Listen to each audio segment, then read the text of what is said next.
All right, good evening, everyone. Welcome to the March 28th, 2023 Development Review Commission hearing. The Development Review Commission is created to hold public meetings and hearings to provide analysis and recommendations to the City Council regarding general land use policies and applications where the Commission has recommendatory power, and to render final decisions on specified applications where the Commission has final decision-making power, including, but not limited to, all aspects of a proposed and future development. The Development Review Commission recognizes that the creation of a desirable environment throughout the city for residents, businesses, and industry is a prime requisite for the interdependence of land values, aesthetics, and good site planning by promoting harmonious, safe, attractive, and compatible development that is therefore considered to be in the best interests of public health, safety, and general welfare. Any person aggrieved by a final decision of the Development Review Commission may file an appeal to the City Council within 14 calendar days after the Development Review Commission has rendered its decision. Development Review Commission recommendations to the City Council are not final decisions. Today, joining us from the Commission are Commissioners Michelle Schwartz, Don Casano, Barbara Lloyd, Linda Spears, and Joe Forte. Vice Chair to my right, Andrew Johnson. I'm Chair Mike DiDomenico. With us from staff, Jeff Tamulevich. Welcome back, Jeff. Ryan Revoke, Steve Abrahamson, Diana Kaminsky, Karen Stovall, Lily Drosos, Joanna Berry, and Eddie Garcia. We've got a few things. The first are two sets of minutes, and those minutes are from the February 14th, 2023 study session and then the regular meeting of the same date. We discussed these in our study session and found no problems or edits or changes, so we are going to go ahead and vote on them as drafted. Does anyone have a motion? Mr. Chairman. Commissioner Casano. I would make a motion for approval of the commission meeting, the study session of February 14th, 2023, and the regular meeting of February 14th, 2023. Do we have a second? I'll second. It's been moved and seconded. Voting on this tonight because I don't believe that Commissioner Schwartz and Forte were in attendance at that meeting, so they will be abstaining from the vote. All those in favor, raise your hand. And opposed, motion carries 5-0. Second item on our agenda, and if you're here specifically to be heard or wish to speak on one of these cases, get my attention before we vote on them. But we have two items that we are going to vote on as a part of what we call our consent agenda, and that means we're going to have one motion and vote on both items in a single vote. Our consent agenda it will be for items 4, the Underwood residence, and 5, River Massage. Is anybody here in the audience here to be heard on either of those two cases? All right, I will entertain a motion for approval of the consent agenda. Vice Chair. I move for the approval of the consent agenda. Second? Second. It's been moved and seconded by Commissioner Lloyd. All those in favor, raise your hand. Opposed? Consent agenda is approved 7-0. That brings us back up to item number 3. This is the Schember residence in Buena Vista Estates in South Tempe. A general reminder, first of all, anyone in the audience who's watching at home on WebEx or on the internet, we are having trouble with our WebEx connection, specifically the audio portion. My understanding is that if you're joining us by WebEx, you're probably seeing our lips move but not hearing what we're saying. You can jump over and watch the meeting directly through the link on the City of Tempe website. So just go off to tempe.gov and find the link and join us that way. Or Channel 11, if you're a Tempe resident, through Cox Cable, you can watch us there and hear what we're saying.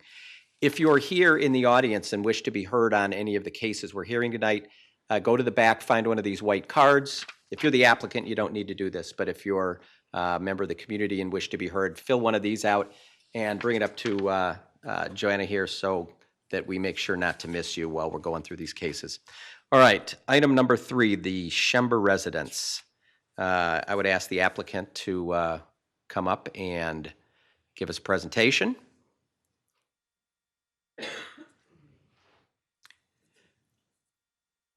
And when you come up to the front, all you need to do is just give us your name and city of residence. We don't need any more detail than that. Good evening, Kendall Baxley with Design Techs, Mesa, Arizona. Mike Schember from Tempe, Arizona. Thank you. If you could, just take us through, some of the commissioners had some specific questions, but just give us a brief outline on what you're attempting to do and how you're doing it, what the use will be. You know, just describe the addition and how it will impact the existing property and any of the neighbors. Yeah, absolutely. So we're just proposing a attached RV garage that's also got a 2-car tandem garage next to it. It is attached. There's really no impact on the community. There's several examples of these types of garages being built within the community. We're kind of on the end cap. We feel that it will really lend itself nicely given the architecture that we proposed for the addition. The nature of the building, how big? There was some confusing language in what I read in the city's presentation as far as what the square footage of the addition will be. It's not a modification of an existing building. It's brand new construction, correct? Yes, sir. Okay. Added directly attached to the primary residence. Okay. And so what's the footprint and how many square feet of livable and non-livable new construction will there be? Okay, we're looking at the footprint of the new attached garage. Square footage is 1,434 square feet. Everything is non-conditioned in this particular addition. Okay, so no air conditioning. High ceilings. So it looked like there was an RV door on, at least one of them would take a larger vehicle. And there it is, yeah. So what's the ceiling height or the clear heights on these? Oh, so if, according to our exhibit, top plate of the RV garage and the entire structure actually is just over 16 feet. Okay. And I see a little window over the shorter garage door. Is there living space? There's no living space. It's just meant to help articulate the massing so we don't have a expansive amount of stucco there over the top of that smaller garage door. Okay. Other questions, commissioners? Commissioner Schwartz? Yeah, I was referring to the exhibit. I don't know what page it is, but it says 4-car tandem garage, 10-foot ceilings, yet you have the 12-foot overhead door, and just was questioning the total square footage that was being added. Yeah, again, Commissioner Schwartz, we're at 1,434 square feet on the entire footprint of the addition. Okay. And the 10 feet is probably a typo, given that we're at 16 feet 1 inch. 10 feet is, yeah, incorrect. Okay. Other questions, commissioners? Okay, thank you very much. Stick tight. We may come up with another question or two here. Thank you. We'll have the city come up and tell us a little bit. Staff will come up and tell us some more.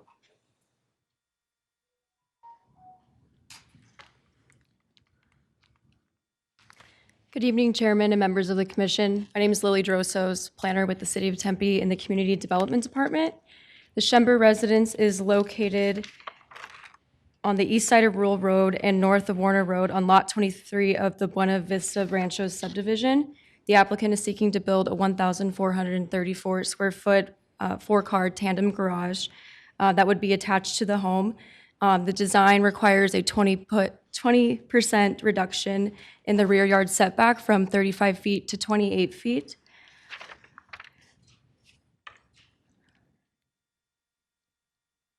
And to answer your question about the building area, the existing livable area is 3,287 square feet. And then the 6,079 square feet includes the unenclosed and enclosed structures. So the existing livable is 3,287 square feet, and then the proposed addition is 1,434 square feet. Here's some context photos. So in the placement of this when you go back one to the pictures, there, right there. So photograph 4 shows what I believe is an equestrian trail that would be on the northern border or the northern wall of their property.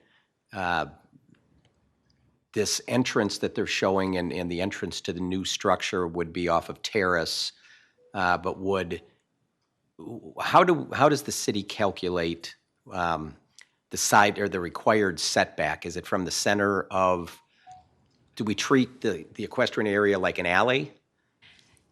Chairman, members of the commission, the applicant's property, their rear, half of the equestrian easement, it's 20 feet wide, is on their property. So their rear property line is 10 feet into the equestrian easement. Or basically the center of that The center, equestrian, more or less, is really their property. So we're measuring the required setback from the center of the equestrian. Okay, all right, good, thank you.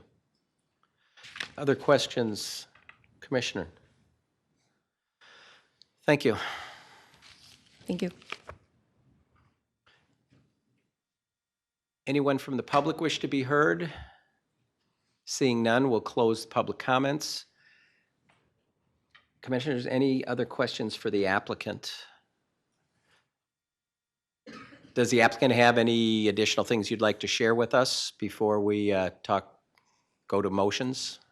No? Okay, no other questions. All right, discussion amongst the commission or a motion?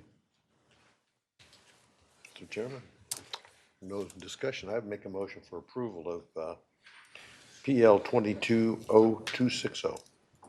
We have a motion from Commissioner Casano. Do we have a second? And a second. Trying to see. Conditions of approval, usually I ask the applicant, since you were up here, any issues with any of the conditions of approval as drafted? No? Okay. Any discussion? Hearing none. All those in favor, raise your hand. Opposed? Motion carries 6-1 with Commissioner Schwartz in dissent.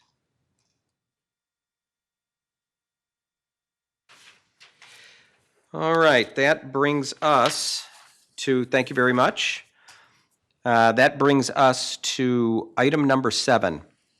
Item number 7 is a review for compliance with the conditions of approval for use permit for U-Cars located at 640 South Smith Road. This is a case that this commission heard and approved with the conditions as drafted back in December, I believe, of 2022, a little over 3 months ago.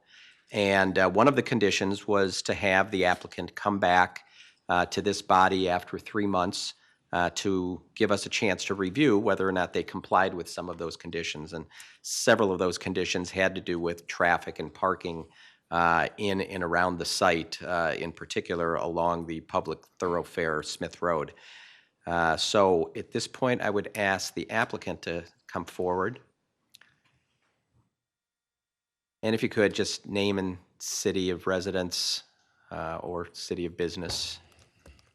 Hi, I'm Eric Foss, Chairman, members of the Commission. I'm Eric Foss with the Guidant Law Firm, 402 East Southern Tempe.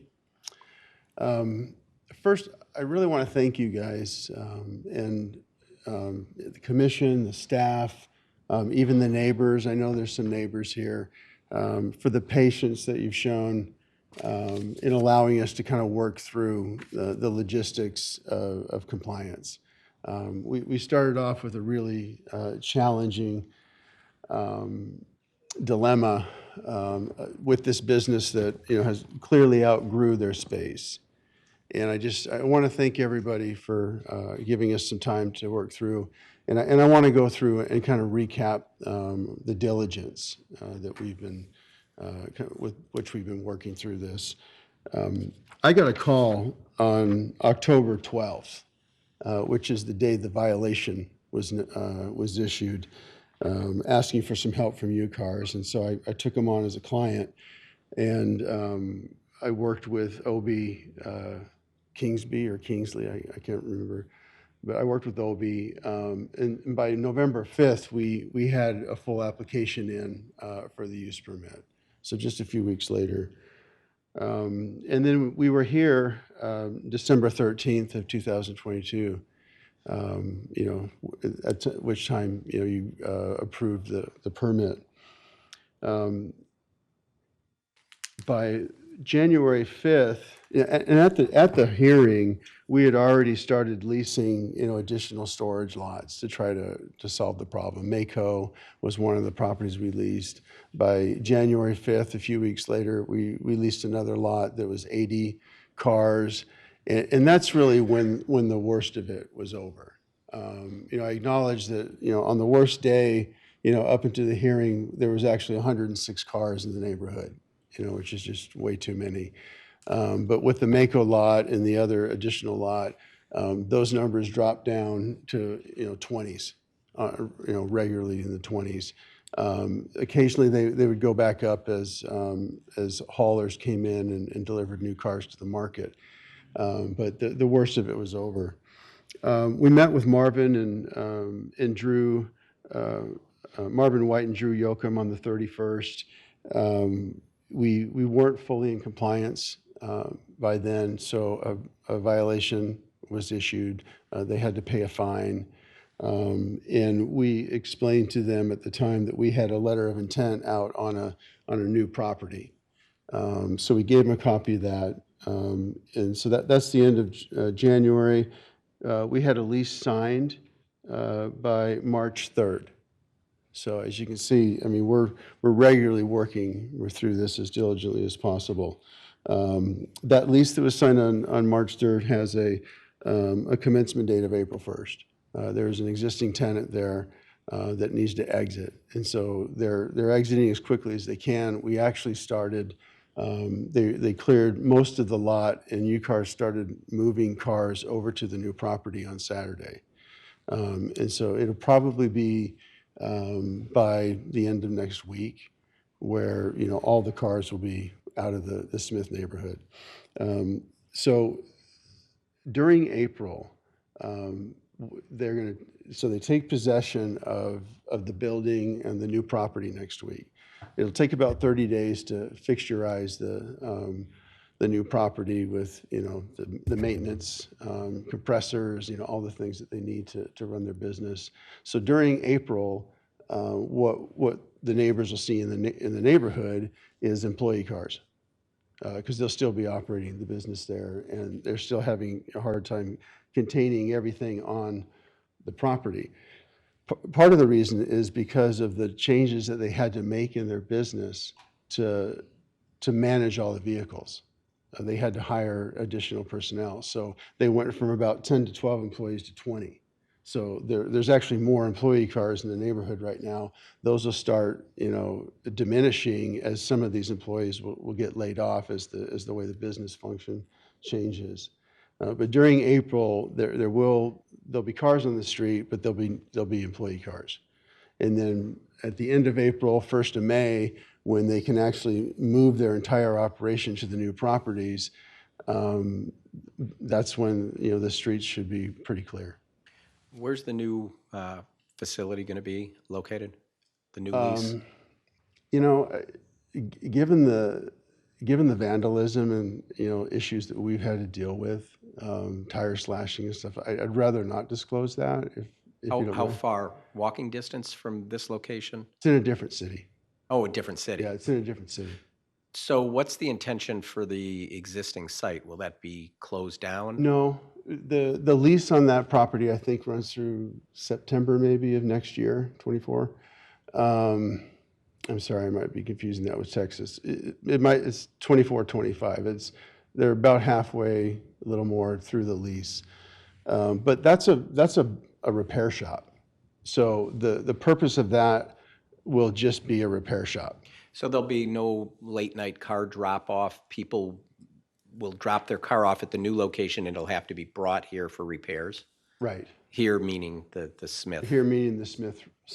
And so the intent is to have the parking spaces cleared at night, you know, so if somebody does drop off a vehicle, there'll be a place for it. But they don't want to operate with cars on Smith Road. Like the intention is that all the employee parking and all the cars that are there for repairs will be contained on the site starting May 1st. So May 1st, how many employees will work out of the Smith site? 8 to 10. Okay, so back to where we Yeah. were at Back 3 to months ago. back to where they were when they originally signed the lease, basically. Other questions from the commission? Thank you very much. Thank you.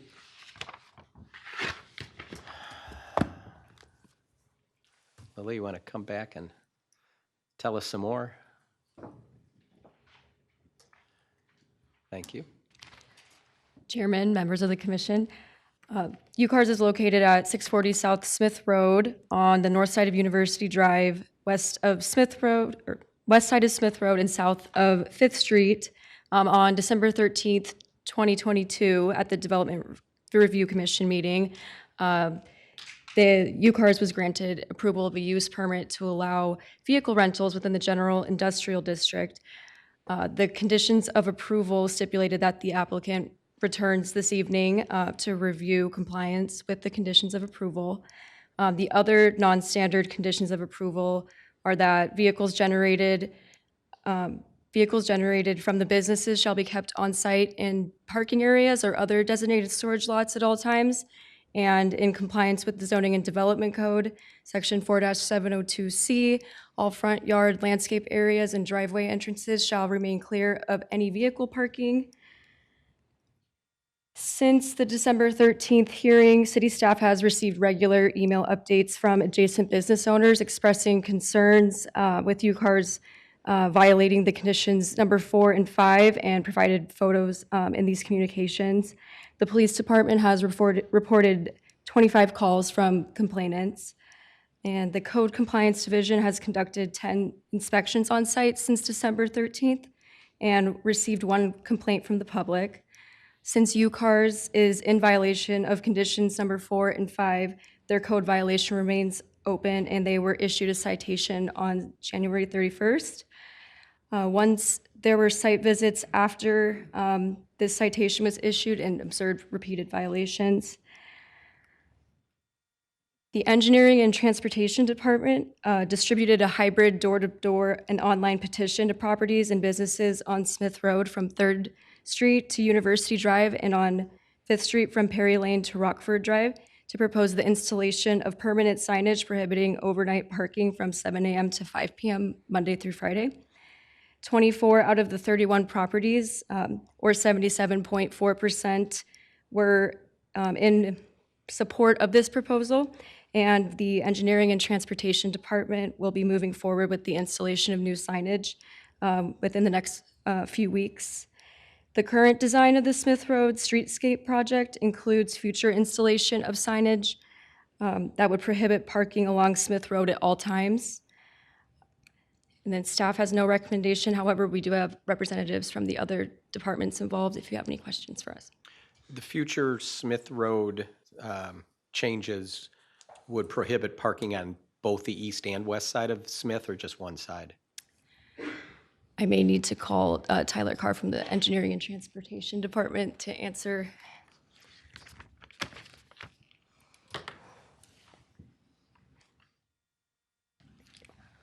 Good evening, Chairman and members of the commission. I'm not directly involved in that project, but my understanding is that bike lanes will be installed on both sides of the roadway, therefore requiring the need for installation of no parking signs on both sides of the roadway.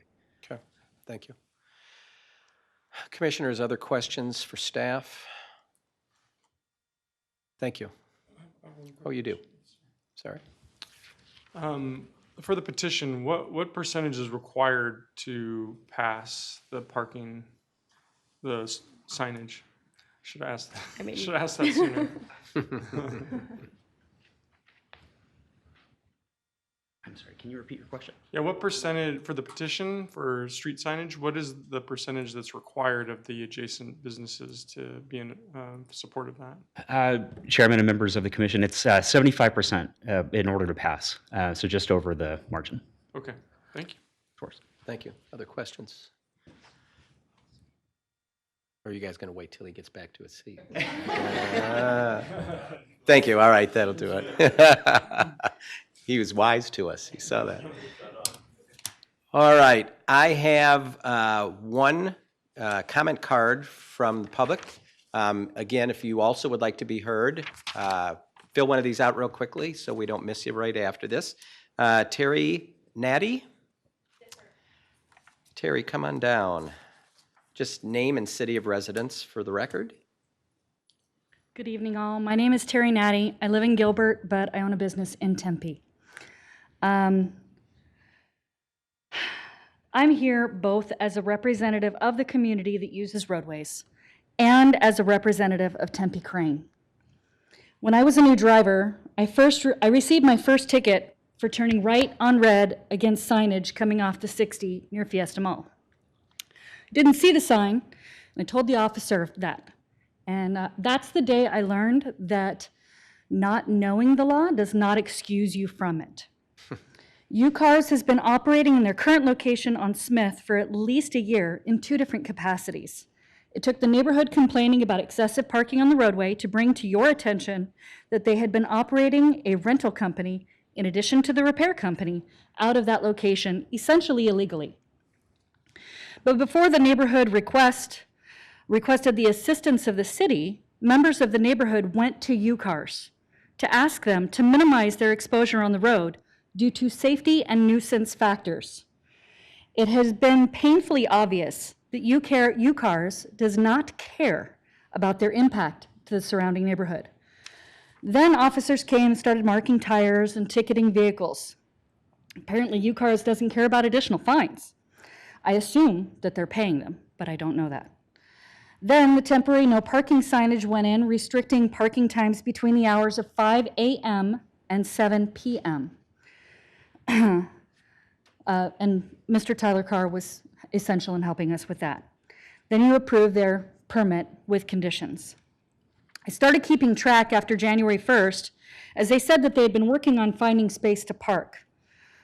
Starting January 3rd to February 8th, I paid an employee to walk the street after lunch and take pictures of all the cars on the road. I didn't send those to you. The pictures that were sent to you were from another neighbor. It averaged 44.6 cars per day. Now, how do I know that all those cars belong to UCars? The simple answer is that I don't.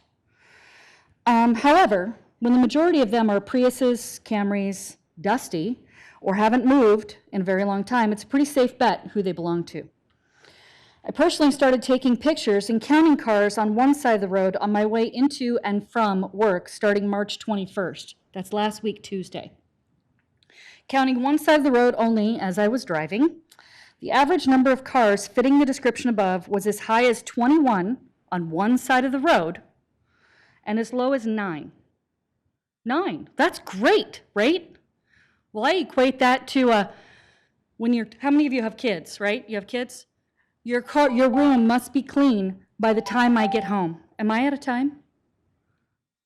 Yeah, I didn't we'll know give there you was a time constraint. I apologize. Yeah, I didn't bring that up, but we'll let you Will you Go, let me just try- continue? yeah. I'll be quick. Yeah.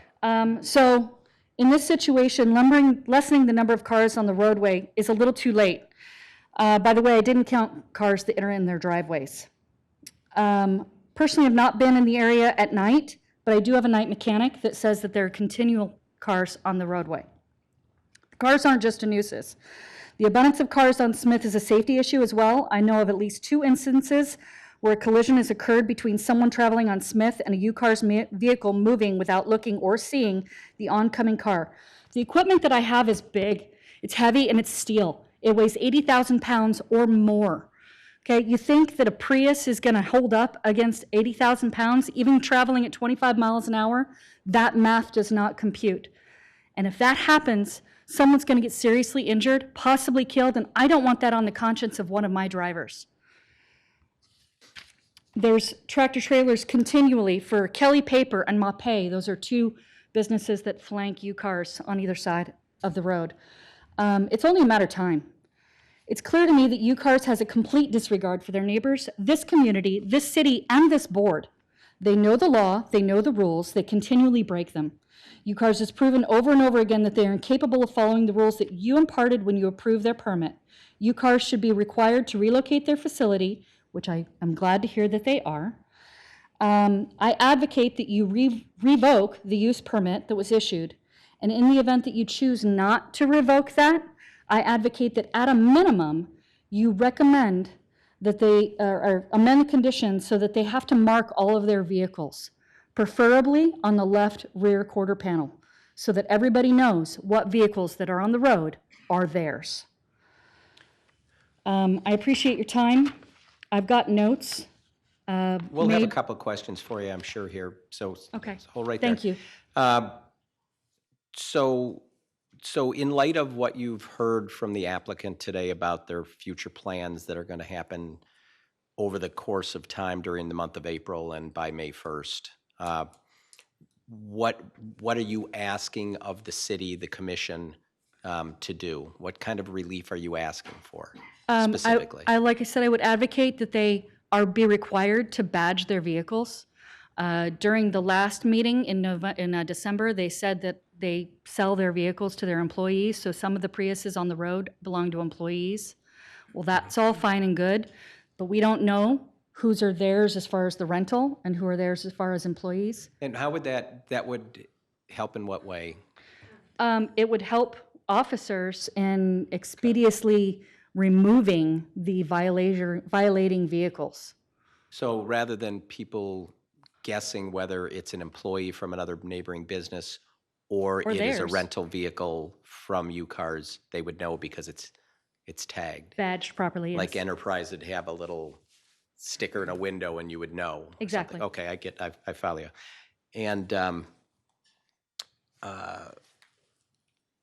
well, other questions? Nothing?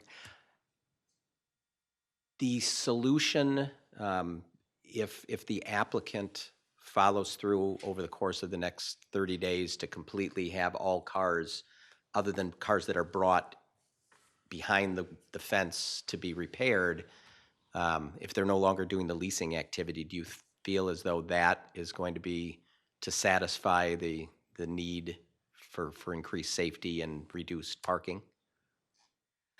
If they do what we just heard they were planning. I heard the word intent a lot. The road to hell is paved with good intentions.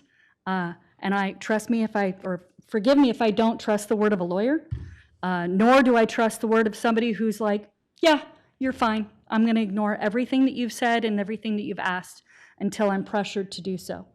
Okay. They're not supposed to be on the road. That's a condition of their permit, period. They're not supposed to be in their driveway. That's a condition of their permit, period. They had 3 months and they thumbed their noses at everyone for 3 months and a few days. Yep. And All right. I'm done with it. On my patience, I didn't have much and it's been gone. Okay. All right, thank you very much for coming down and sharing Thank your you for opinion. allowing me. Commissioners, other questions of staff, the applicant?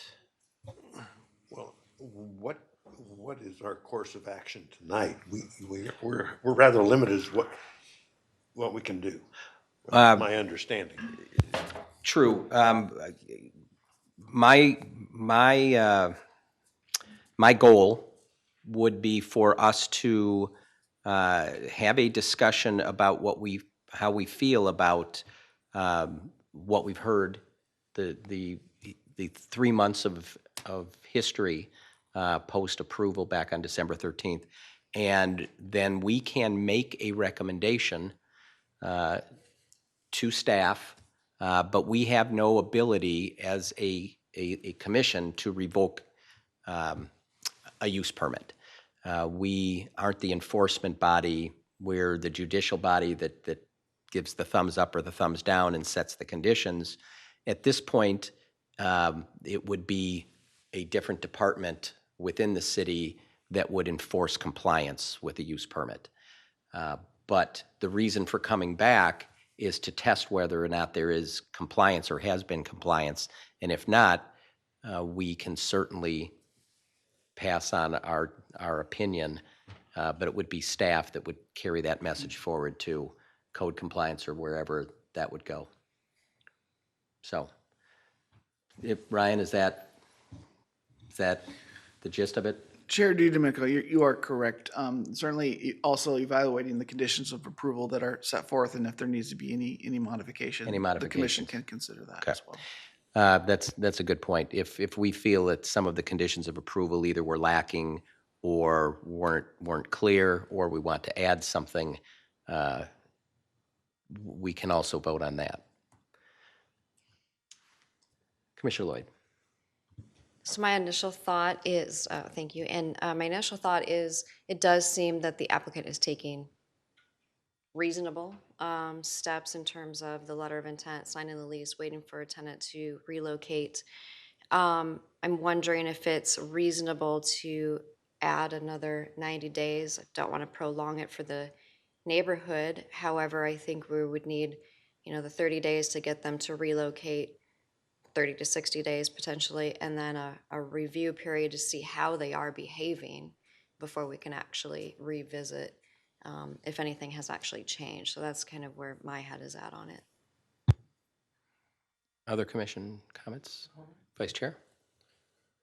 I think it's pretty clear that the conditions of approval have not been followed as they were written.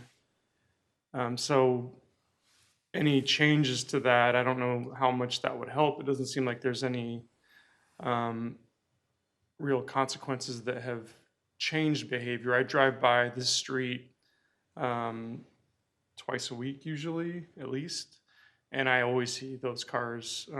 It's pretty clear they're their cars parked along the street, and the conditions are clear that they shouldn't be parking on the street, and they just do. So, I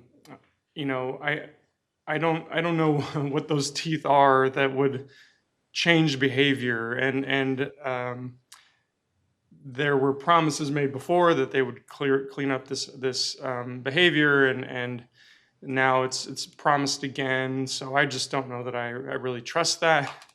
I'm okay with, maybe another 30 days and we'll look at this again, but I just, I think there needs to be some real action that takes place from that business owner because it's obviously impacting the surrounding businesses that are following the rules.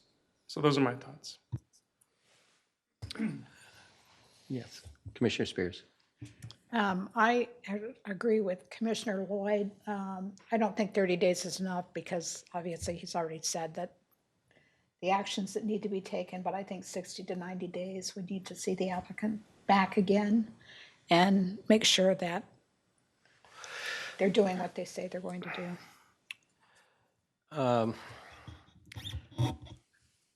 I don't know if we need to see them back again, only because it appears that there will no longer be a need for the use permit, given that they are no longer going to perform the activity starting May 1st, they will no longer perform a rental car business. It will simply be repair, which doesn't require the use permit. So with that in mind, I kind of lean towards recommending a revocation as of May 1st of the use permit, because I don't think that the use permit would be necessary. Now, I don't know how long that process would take. I'm sure there is a notice period that maybe will drag it much farther than that, but the wheels can start to turn while they are transitioning from this site to whatever other city they will be running this business in. Ryan, just a guess at this point, I guess, how long would it take to revoke a use permit? Chair DiDomenico, members of the commission, that typically the review process requires us to send a 30-day notice to the applicant where we hold a consultation hearing and just address the issues at hand and see if there's opportunity time to seek compliance. If compliance is not sought, then we move forward to an actual scheduled hearing for revocation. That can take anywhere from maybe 60 to 90 days. And where would that hearing take place? Is that at the staff level, or does it need to come back to this body? No, it'd be agreed to by the parties of the city of Tempe, initiating the application for revocation, posting hearing signs with the Development Review Commission. Okay. I'm going to, if you could come back up, that way we get this on the official record here. Mr. Chairman, Commissioners, we do need the use permit ongoing. Why would that be? Because if somebody was to drop off a vehicle for service and they took a vehicle that had recently been serviced, the different VIN number would require a new lease. And what we don't want is we don't want to have this clandestine leasing operation. I mean, those transactions are going to be few. But what we would prefer is that, you know, it be completely legal and authorized the way it is now. Okay. Like, 'cause the conditions for street parking, all that stuff, I think are, you know, restrictions enough. Mr. Chairman, if I just may ask a follow-up question of staff. Why don't we tow them? If they're in violation and those cars are sitting out there when there says no parking, can't we have them cars towed and removed? I don't believe we have that posted yet. I think that signage is still to come. The vote happened and staff has been directed to order the signage. But Mr. Elsos, is that the case? No signage is permanent signage, no parking signs are up yet? Yeah, engineering and transportation said it would be a few weeks. So staff just said it'll still be a few weeks from now, so maybe middle of April before those are installed. Well, that's one other incentive. Yeah. Well, again, I think we've kind of got, the process itself for reviewing compliance here has some built-in delays that will allow the applicant to get back in compliance and get to their new site by the time that they then come in for a hearing. But I think we need to direct staff to call for that hearing to happen 30 days out. Now, they can send that notice in April. You know, it gets us into the month where the lease has already been, is in play. They've already started transitioning some of their cars there. So 30 days later, they meet with the city. I think at that point, improvement should already be seen, and they can prove the plan for how they're going to stay within compliance. So are you proposing we come back in 90 days or 60 days? Like, we're happy to do that. No, I'm proposing that that you don't come back to this body, that we direct staff to send a notice of noncompliance with the existing use permit, because clearly you're not in compliance with the existing conditions of approval that were passed back in December. So I'm proposing that you receive notice, your client receives notice for that, you know, come meet with the city meeting, to talk about why you're out of compliance, and you'll get that sometime in early to mid-April, and they'll have a certain amount of time to meet with the city. At that point, you're going to be into the middle of May, and hopefully all of these conditions will be now complied with. You will no longer have the cars on the streets. You will no longer be operating out of Smith as your main location for leasing vehicles. Yeah, as long as we have time to finish these, these movements. I mean, as I explained to you, we've been very diligent. I know some of the neighbors would disagree, but a commercial lease is not something that you can negotiate overnight. I mean, you have to find the property, go through the LOI, negotiate the lease terms. The tenant has to exit. I mean, the fact that we're getting through this as quickly as we are, demonstrates our diligence.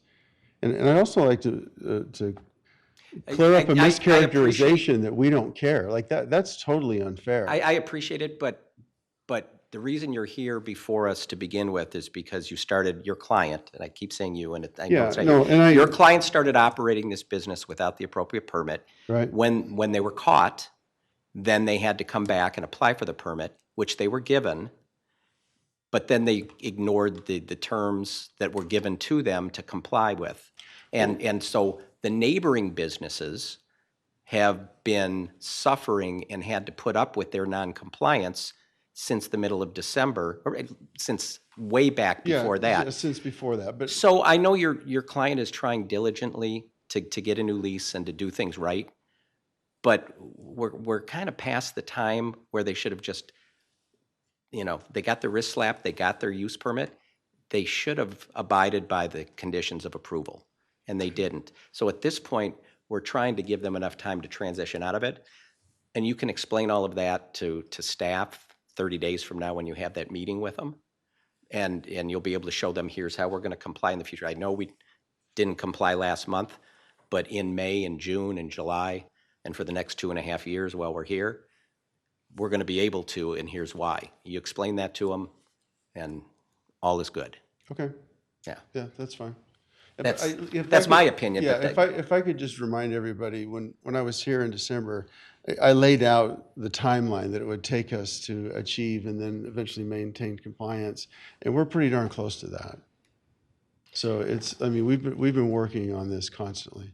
Just a question on process. So if that all plays out and let's say they get the notice, they come back, and then now the use permit is back in, but they'll always have to have those conditions upon that use permit, and it can be revoked in the future should they not comply again and not correct it.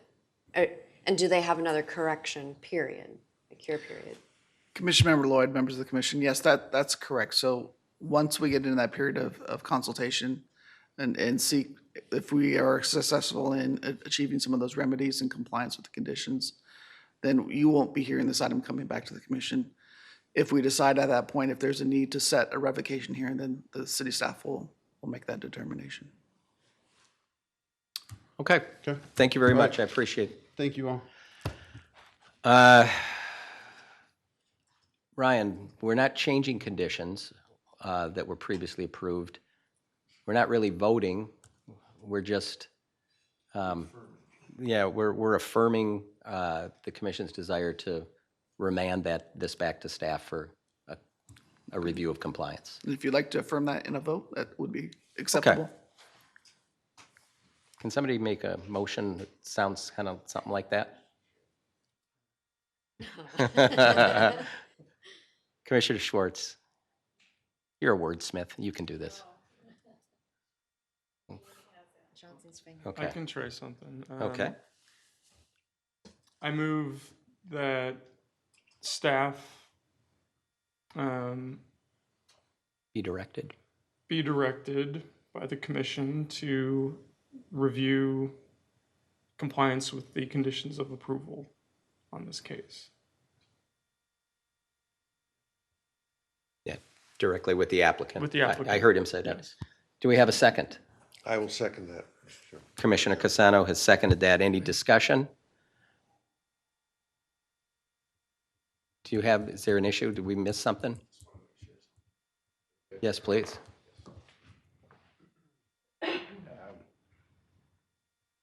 I know. I've been sitting down for a while, so Yeah. Chairman DiDomenico, Commission members, Jeff Tamulevich, Community Development Director. When we are discussing and talking about the revocation process, I just want to make sure that we all understand what that timeline really entails. And if you are making that recommendation to staff to move forward with the review of the case and move forward with the revocation, typically it's exactly like Mr. Levesque identified, is that we would have a consultation meeting with the applicant and their attorneys. At that time is when we provide them 30 days to bring the property into compliance. And if that property is not brought into compliance or they are not following the conditions of approval, that's when it would come back to the commission, right? Correct. Yeah, good clarification. I do not believe that our intention is to direct staff to come to an end result of a revocation. We're directing staff to begin the process, to call them in for the initial consultation, to determine whether they're in compliance, and to create a plan to remain, to get in compliance or remain there.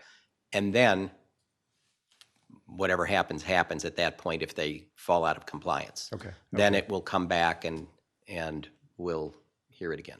Very well. I was listening to the representative for UCAR and understanding that he anticipates there will be UCAR vehicles or their employee vehicles on the road through May.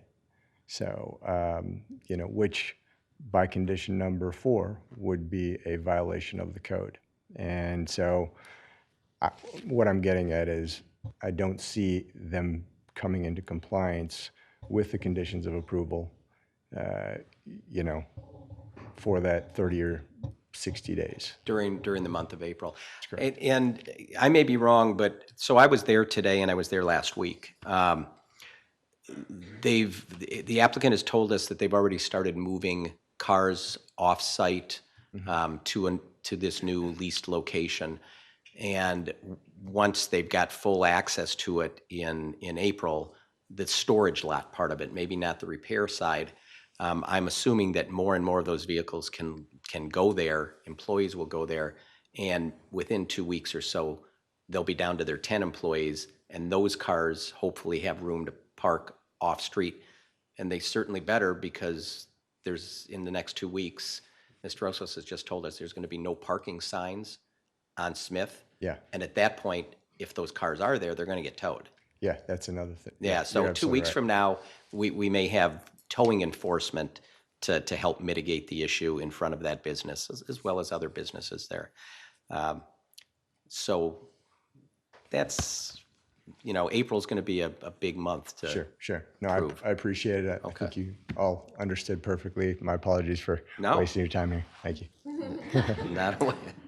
Thank you. Is that, we have a motion and a second. Is that Vice Chair, Commissioner Casano? Is that? Chairman DiDomenico, members of the commission, I may be stepping in it here, but Ryan, Jeff, should this be called straight up a revocation hearing that we're inviting them to? No, a review hearing. Okay, thank you. All right, no further discussion. We'll take a vote. All those in favor signify by raising your hand. Opposed? Motion carries 7-0. Thank you for taking us through that. Something new, a little bit different, and out of the ordinary. I thank the applicant for coming in and answering our questions. And I beg you, encourage your client to show expeditious progress, in particular with street parking, in the next week or two. And I congratulate you on negotiating a new lease and helping to solve the problem. With that being said, it brings us to our final case of the evening. This is item number 8 on the agenda.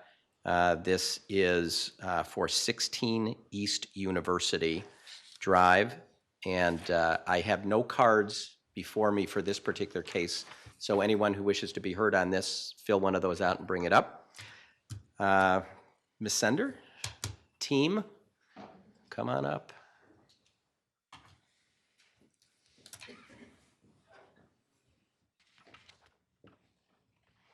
Thank you, Mr. Chairman, members of the commission. Darren Sender, Sender Associates, Tempe. I know you don't want to hear from me. I know you want to hear from the architect, so I'll just be very, very brief. And this is Julie Kerber. It's spelled differently. She's with the developer CA, and just like to say a few words before we start. Yeah, thank you. My name is Julie Kerber. I'm the design manager with CA Ventures. I just want to say we love Tempe. We're very excited to be here and be part of this project. I also want to express our appreciation to the planning staff for working with us on it. We're proud of the design and we are looking forward to becoming part of the growing Tempe skyline. Thank you. Thank you. You're all familiar with the location. I borrowed the site plan or the location map here from the architect, but it's located off of Mill Avenue, east of the northeast corner of Mill, just east of Pita Jungle, south of the Tempe Weston, and west of the Salvation Army and the Shady Park site. You can see it right there. General plan, similar to downtown, mixed use, land use map, projected residential density is 65 DUA plus, and the zoning is CC, which is the city center downtown zoning district. The requests in front of you are the PAD to modify the development standard for building height, standard request for downtown projects, because the CC district is 50 feet and anticipates PAD overlays, which would reflect then the building height of the high-rise buildings in downtown. Okay, I have a bug on me. Sorry. A use permit to allow tandem parking. We have 20 tandem spaces, which each tandem space has 2 parking spaces for a total of 40 parking spaces. We are above the parking requirement for the site, so a few of those tandem spaces will be used for required parking, but not all of them. So that's the requirement for the use permit. Initially, we had deleted that requirement, and then we changed our parking down at the grade level to allow more public parking, and then we had to reintroduce the use permit. So I think that's why you saw the modification on there. And obviously the DPR for the building itself and the design and site layout.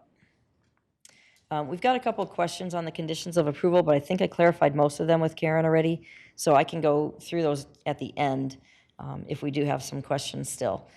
So I'll just introduce Mark, and I butcher this name, Oberholzer. Is that close? I'm terrible at names. He's the architect, and he's the one you want to hear tonight. And again, I'd like to come up at the end if there's any questions about the steps. Yep. Okay. Chairman and Commission, thank you for the opportunity to present. It's a particular pleasure because I have teenagers and I'm not used to being listened to. So thank you. Thank you in advance. I'm the architect, the design architect on this building, and I feel very excited and proud because I know the opportunity is significant. It's a significant site on University Drive. And so we really feel strongly like we have done what we need to do to make it an iconic building. And for me, everyone has their definition, but for me, that has 3 criteria. One is that it fits into the urban fabric effectively. The second is it creates a real place for people. I mean, it's a residential building, so it becomes a place that's significant for the people that live there. And then the third is that it has a high quality of design. So I'm going to go through these slides, hopefully not take too long. I have a habit of talking, but I want to explain those 3 criteria and hopefully, show that. So on this screen you're looking at, it really shows the cobalt blue rectangles, right, if you can see them. And that's really the prevailing kind of grain of the urban fabric for the towers is east-west, right? So they face, the front faces, the broad faces face north and south. That's, I think, driven by a lot of reasons, but one of them, the most important, is obviously the environmental. All right, you don't want to face west, or you don't want your principal elevation to face west. And to me, that I know that this corridor has been developing significantly recently, depending on how you count recent. But that grain seems to be the grain of the city, and that's something that we felt like was important to represent in our building on the big urban scale.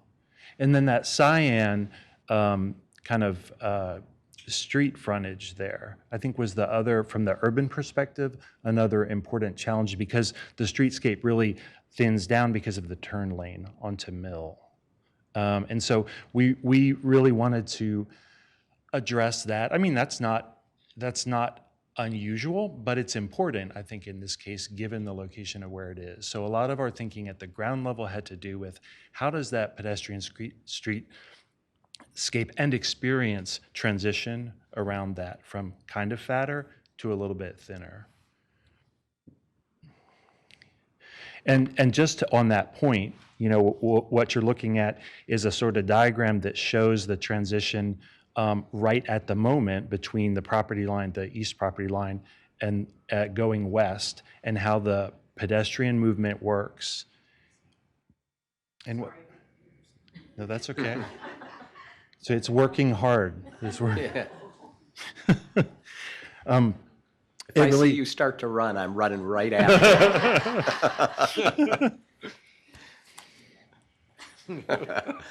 Go ahead, we can. Okay. So, but really, as you see, the from east to west, there's a jog, right? And so it's not that complicated, but it thins out. We've pulled back the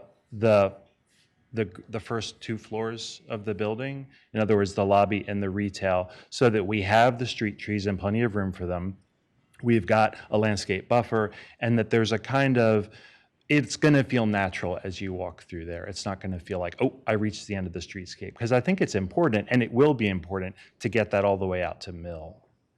And this is a kind of a slide that also shows what we're looking at on the right side is the lobby. And you can see the movement of the undulation of the facade there kind of mirrors the undulation that pedestrians take, the sort of natural way into the building. It's a double height space. The retail is further down. The idea is that the retail can be seen, glimpsed from Mill as well as University. That's why it's on that corner. It's about 3,800 square foot of space for retail. We think probably restaurant.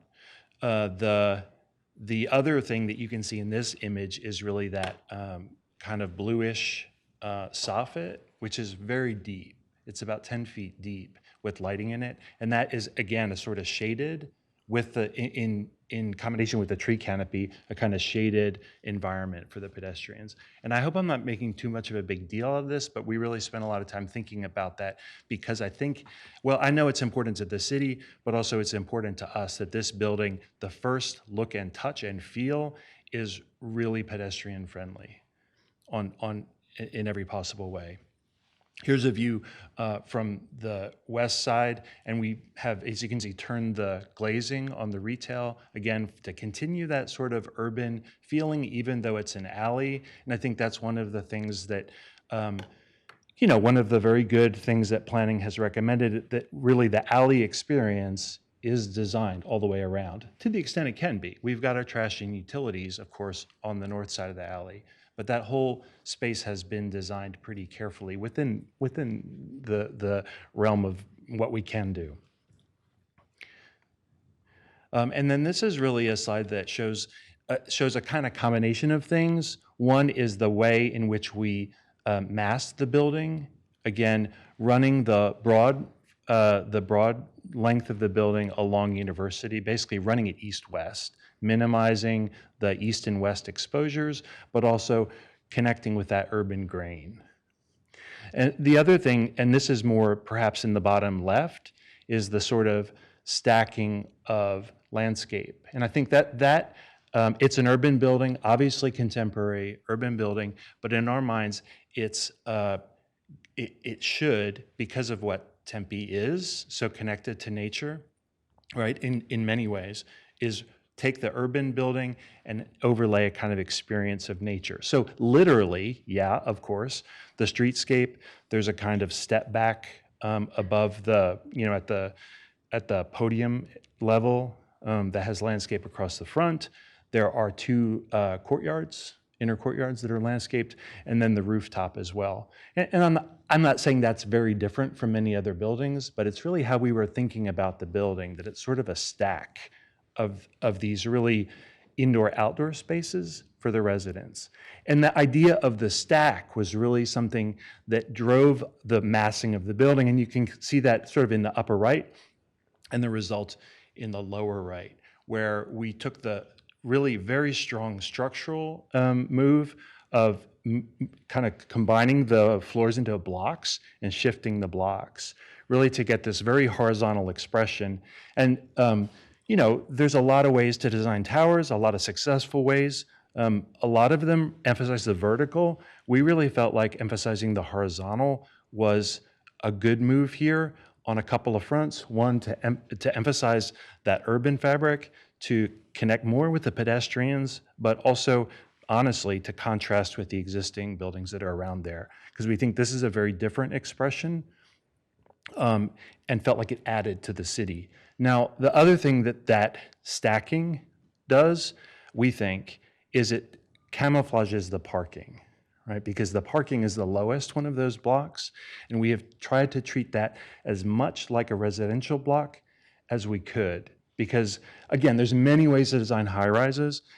You can put a tower on a base, right? And have a parking garage with screening and take a tower up.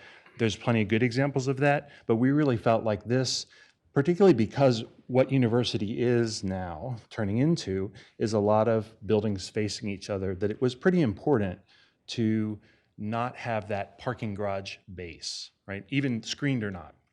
And so that's really the idea of the stacking. We felt like took that pedestrian experience, kind of solved the garage in a way by kind of melding it into the rest of the building. So that's the scale of those stacks has to do with basically the sort of rhythm of the parking, right? And then, the buildings have pattern. Some of the things that we felt like were important in the way that this is patterned, and it's a contemporary building for sure, no saying it's not, but we were trying to get a little bit of a sort of natural feel overlaid, and thinking of the patterning of some kind of, native plants. Acatillo is one of them, right? That's sort of, there's a consistency, but also a variation. And that's what we were really looking for. And when I finally show you the facade of the building, that's what I'm hoping you'll see is sort of variation, but also a continuity from top to bottom. And I guess hoping that sort of the longer you look at it, the more interesting it becomes. Because to me, that's what a successful urban building does. Maybe it's random, but then over time you start to see there's a subtle pattern, and you kind of get to love a building that way if it has that kind of depth to it. So that's what we're aiming for. And so here, this is a straight-on elevation, right? And you can see some of those, the parking garage, and the way that we're treating the parking garage is really scaling the openings. I mean, of course, it has a crash wall and is open. I mean, it's not windows, but we have designed the garage to have window-shaped openings with a pretty tight mesh on it for safety, but also to keep ventilation, but to make it look as much like the windows above as we can. And then this probably should be at the end, but I wanted to talk about it kind of at the material palette as part of the building idea too, because that's a subtle reference a little bit to, it's a contrasting palette to the buildings that are mostly downtown. right? Contrast isn't everything, but in this case, we felt like there's such strong earth tone colors, we wanted to move it a little toward watercolors. Not watercolor paintings, I mean colors like water, is what I mean. So that is, and if you look at the palette, it's not very contrasty. You know, it's a tonal palette, right, with different, kind of different cool colors, bluish green, gray, warm gray, and then going even darker than that. So this was a kind of really a tonal approach. Now, the minute, this all looks tonal, but the minute you go back to the elevation, let me do that for a second, you can see, well, the scale of the materials is different too, and that's again, that's sort of the contrast within this, right? Briefly, because I know you know the building, I think you know the building, just want to walk through a few key plans. Has a lot of plans because it's a 25-story building, but on the left, you can see the lobby space leading into the elevators, and that becomes, that lobby, in just a walk-in with a couple of couches, it becomes the place that you come in to explore living there, and also becomes a place that you live in and get your mail, all those things, but really thought of as a pedestrian amenity for residents, right? It's not a public space insofar as it's, not a public commerce except for the leasing, but it's really meant to be sort of a living room on the street. That's how we're thinking of it. And then the commercial space flanking it, which we hope is amenity for the building and then also amenity for the neighborhood, right? That's how we're thinking of it. Garage entrance off the alley, lots of details about trash and transformers, things like that. The ground floor, the whole ground floor is public, open public parking, right? And then there's a gate a roll-up gate at the bottom of the ramp that residents fob into and then go up. And some of these things,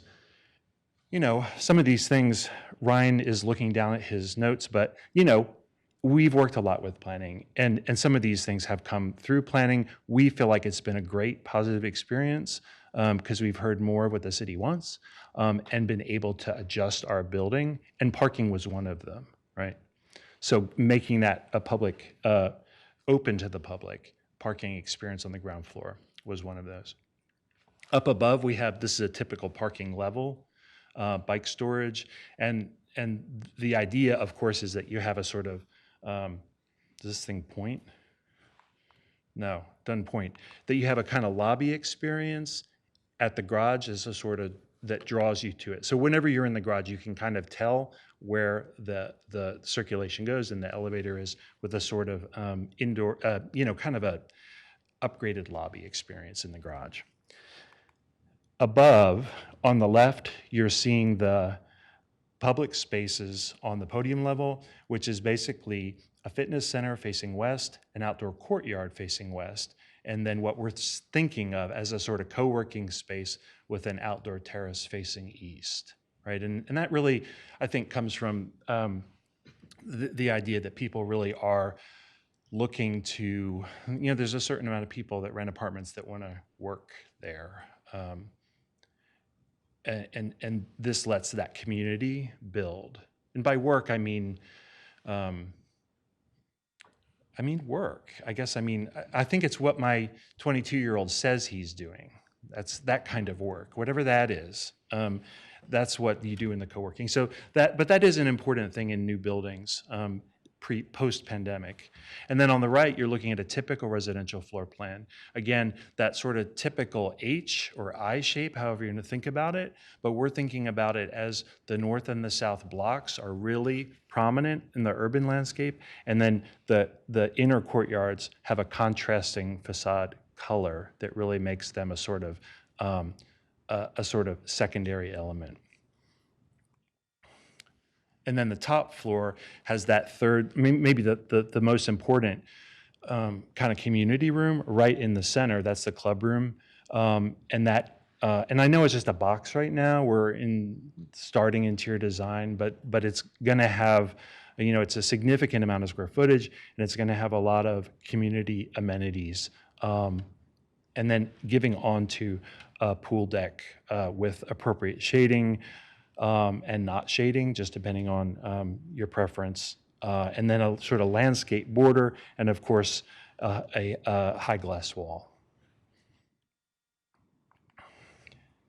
And this slide is really showing the structural approach to shifting those blocks, which isn't super simple, but we felt like it was really important for the building and built into as the design idea. So this is a north-south section. You're looking at the west courtyard in gray in the middle, but then you're seeing at the bottom, sort of on that diagram, you're seeing the pedestrian. From the bottom where the garage pokes out cantilevers and creates that shady spot, and the pedestrian steps back for landscape, and then starts to step in and out as you go up, as kind of referenced in that little diagram. And the rendering, one of the renderings, this is from roughly the corner of Mill, and you can see the surrounding buildings that kind of tell the story a little bit of this urban kind of fabric I'm talking about. And then the exterior of the building, really, you can see that glow on the bottom. That's our intention for the pedestrian environment, the leasing and the retail.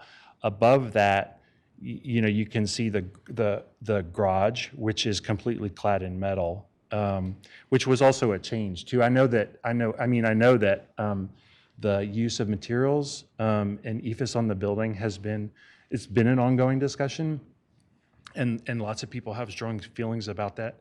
But that base was EFS originally, but now it's all metal.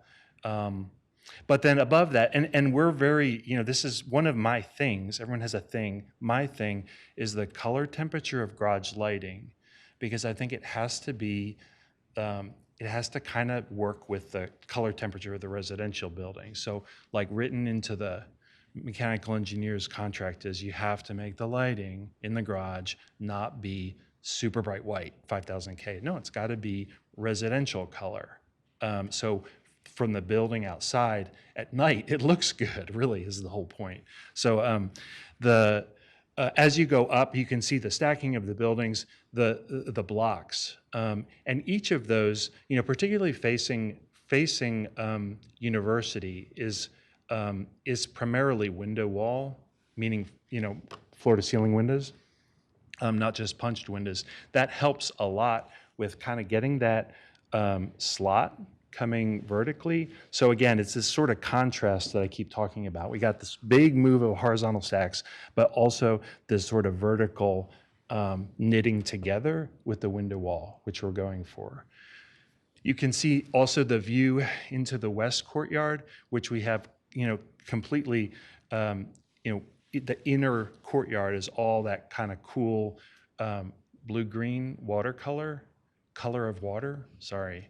And then the slots is particularly on the west and the east, but the slots are reduced.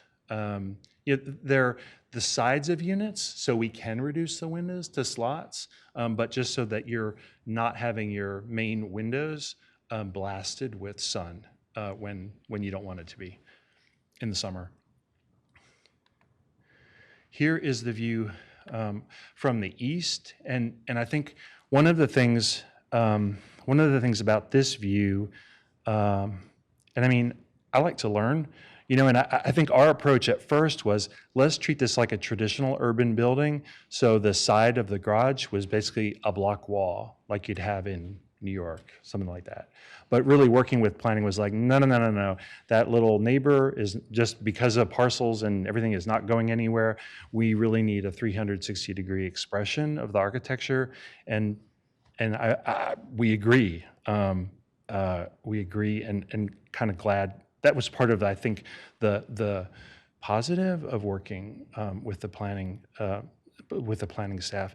Anyway, we have wrapped on the garage side the same treatment as in the front, and then that vertical slot. That's the one part of the building that is a little bit that breaks the rules, so to speak, of the stacking. But that vertical slot is all colored metal panel. the blue, the sort of blue watercolor coming vertically there.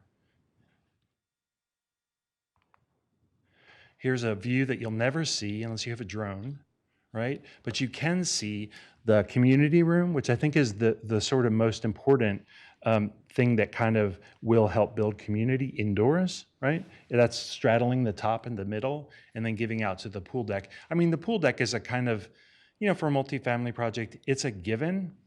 Rooftop is a perfect place because it can be sunny and you get great views. It's not the biggest feature of this building, though. I think it's a must-have just for the market, but it's not really seen as the biggest feature. And I think that's why we have, with the landscape architect, really advocated for kind of a lot of planting there and not gigantic deck space to really, again, have it feel more like a community, not like a resort pool, that kind of feel. And again, you can kind of looking down the building, you can see those sort of layering of landscape that we're going for. I mean, it's an urban high-rise building, but we're trying to kind of take it a little bit back towards nature. And just a few details on the left. The biggest image is really the impact of the that stacking and the shifting that we're doing. We're changing that. The underside, where the blocks project, is also that kind of color of water that sticks out. And I think that it's, when you look at an elevation, it's like, okay, what's the big deal? But I think as you walk through the city and from a distance, it's going to be extremely impactful because the building isn't flat. It moves around. And I think that scales it in a nice way. It's built into the structure, yeah, we're very excited about it. You're seeing the window wall here up close and then metal panels surrounding it. And again, this is a detail, the lower right is a detail of the garage turning the corner. Those have to be blind windows because it's a property line we're building on, but we're echoing that sort of same patterning around the building that we're using there. And I think a couple more views, again, minimizing east and west glazing, but in an artful, hopefully you agree, artful way that makes the building, gives it texture as you move around the building without having people facing into the glare of the afternoon sun. And then this is that same image you saw before. I'm kind of ending, but I wanted to address, I think, a little bit of the thinking in our materials, right? Because as I said, I think EFS has been one of those, how can I say this? One of the main cladding elements of the building that you guys don't want. Basically, I'll just say it, right?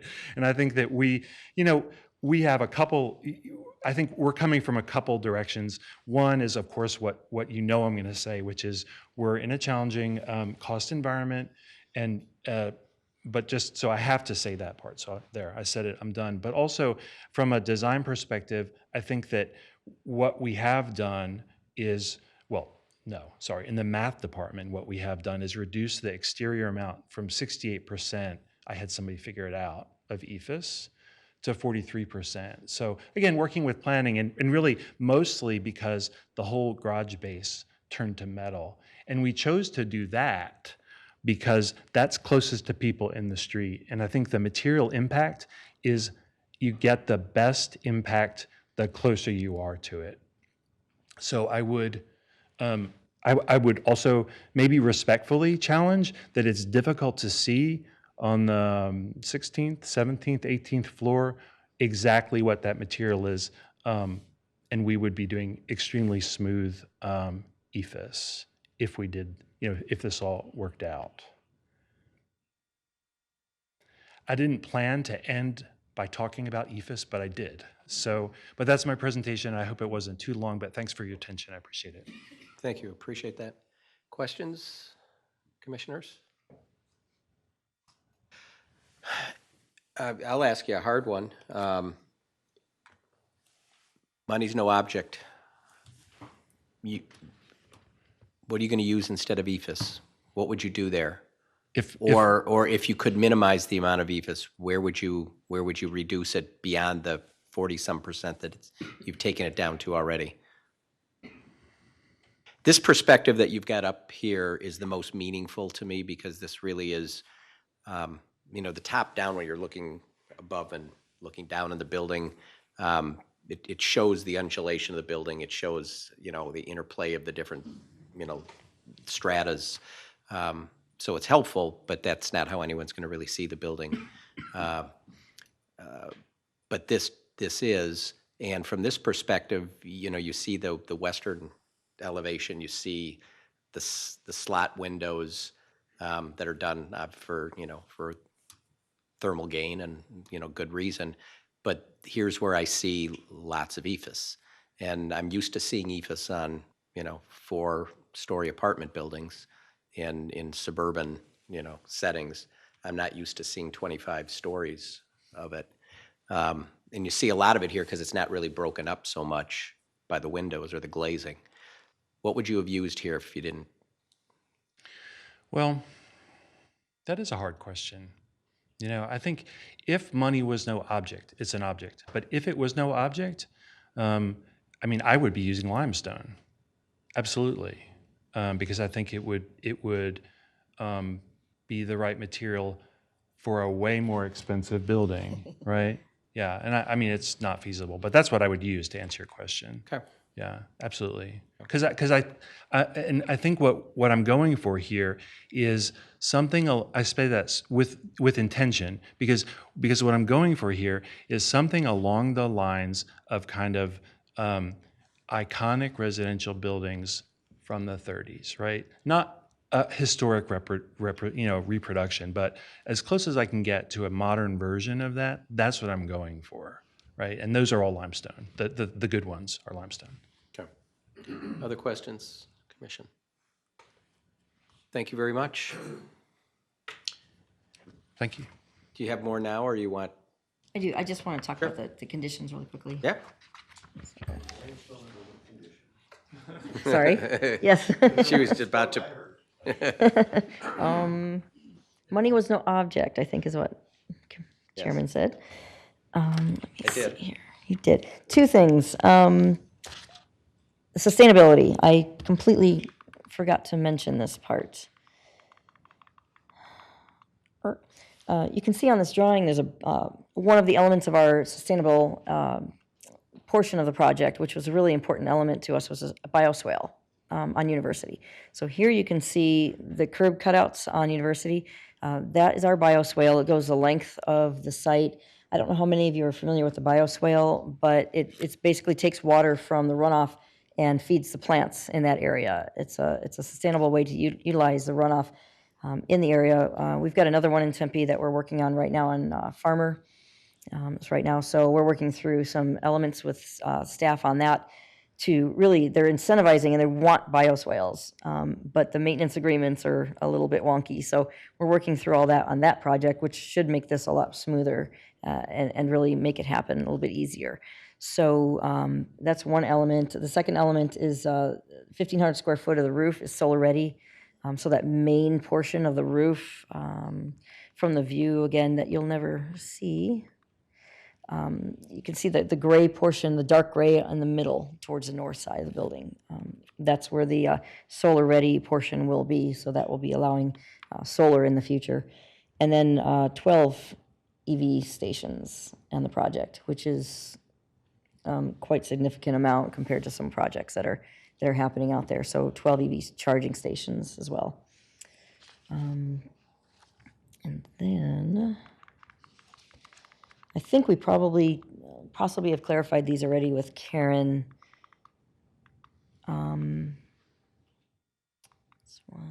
This one. So we were talking about the EFS.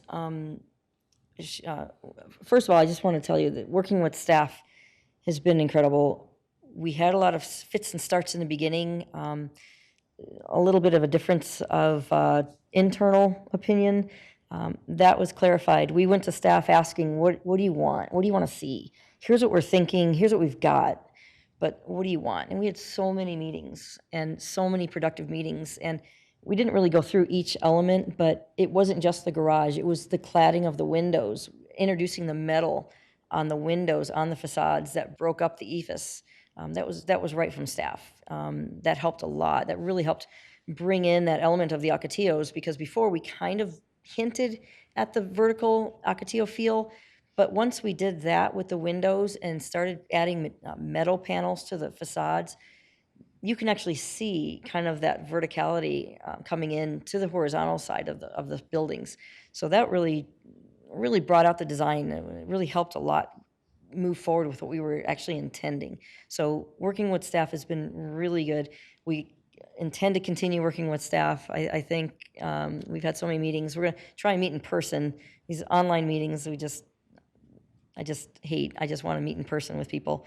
So in this case, Karen clarified that we're talking about the ephes, the gray areas, the gray panels on the west, 2 on the west, 1 on the south, and I think 1 on the east. And if we can't do that, or if we don't think that's a great idea in terms of the architecture of the building and the intent of the architecture from Mark's perspective, then we want to talk about what else we can do. And we've done that so far quite a bit. What else do you want? Throw us an idea, we'll come back with a couple suggestions. So I think moving forward, we would prefer the second half of the sentence so that we can continue that dialogue with staff and moving forward with the intent of this project, of the architecture. So that's number 18. And then we had a question on the patios. We kind of early on, patios are always, you either love them or hate them. We're either told don't do them, or we're told we want some more. It just kind of depends on who we ask. But we have a few patios on the western elevation. They're in the little nooks of the corners, and they face west. So there's no privacy issues really there. On the east elevation, the way the way the floor plans are laid out, there's not a lot of opportunity for balconies, so we didn't put any there. And we kind of didn't think that anybody wanted balconies there. So we received this condition to put private patios on the east courtyard. So we looked at them and thought, well, there's a huge kind of privacy issue there. The way some of the balconies would be, you'd be looking right into your neighbor's window. And then Karen showed us a couple balcony locations that wouldn't happen on, but we still feel that this eastern courtyard is going to be so hemmed in. There's no views, there's nothing to look at. The western balconies, patios, you're going to be looking west, down Tempe. The building on Mill Avenue, if it's ever built where Pita Jungle is, that's restricted in building height on Mill Avenue requirements. So there, you might get 10 or 12 stories there maybe in the future, but you're still going to have some pretty good views from our building over that building. The east side, not so much. Salvation Army is got a project coming in. They're asking for 30 stories, so we won't have any views to the east. We don't have any views to the northeast with Olive. We don't have any views to the southeast with Mirabella. So it's more, it doesn't really feel. So we would prefer the stipulation be deleted. And we did talk to Karen about an alternative, so she can talk about that. But that's just that stipulation that we had a concern with. And we kind of were talking about this painting the garages. It's just a maintenance issue, but you guys hear that all the time. I'm sure staff hears that all the time. Painting the garages white reduces the amount of light required to light the inside. But with these new LED lights, the LED lamps, the type of lighting that Mark is talking about, we didn't really see the need for that, but we understand what it's for. So I don't know how strongly staff feels, but we know that it's a thing in downtown Tempe. And then this STC 55 internal walls, not external, but internal walls.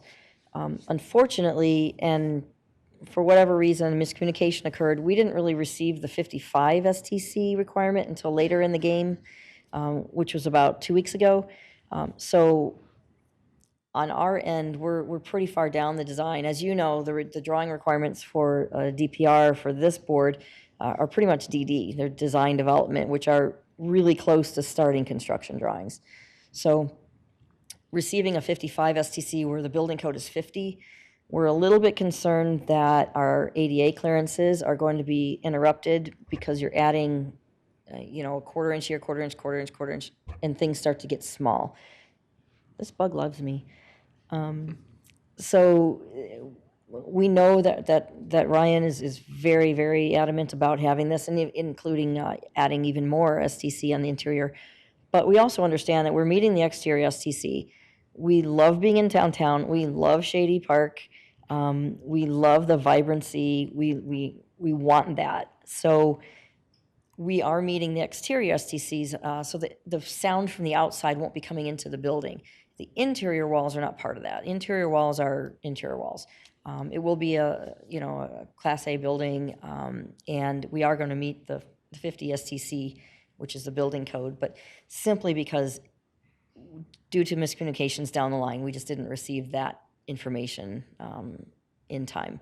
We're just concerned about our clearances, our sizing, our hallways, our ADA bathrooms, everything else kind of down that line. So, and I'm sure Ryan and Karen can talk about that as well. So those are just my comments on that. And you have anything else? Thank you. Questions? All right, sit tight.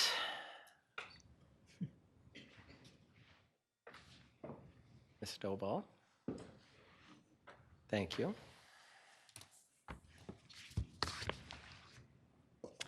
All right, good evening, Chair and Commissioners. My name is Karen Stovall, Senior Planner. I will try to be brief with my presentation. This site is located just east of the northeast corner of Mill and University Drive and is in the CC City Center Zoning District. The applicant has applied for a planned area development overlay to modify the development standards for the maximum building height, a use permit for 13 tandem parking spaces. They've got a total of 40, but only 13 are part of the required number, and a development plan review for a new 25-story mixed-use building. The project will contain 453 dwelling units at a density of 676 dwelling units per acre. Unit types include studio, 1 and 2 bedrooms. The applicant is requesting a height of 270 feet, where the city center district permits a maximum height of 50 feet. But the proposed density, lot coverage, landscape area setbacks, and parking ratios all comply with the CC district standards.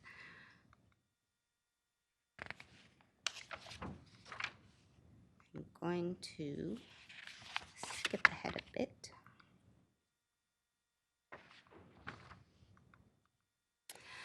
The applicant held a neighborhood meeting in January of this year. Attendees voiced concerns about lack of underground parking, or asked or questioned why there was none, or the use of stacked parking. They asked about the solid waste plan to ensure waste wouldn't be stored in the alley. Voiced concerns that they had experienced from the noise from Shady Park. I believe most, if not all, of the attendees of the neighborhood meeting lived in Mirabella. And also had questions about what the commercial tenants might be in those spaces. Staff did not receive any direct public input. We are recommending approval of the request, subject to the conditions listed in the staff report. There are 5 unique conditions. The first one, as the applicant has discussed, would require the reduction in the amount of EFS on the elevations, specifically replacing the gray EFS with metal panels or another decorative material. The stipulation does allow the applicant to work with staff to do that.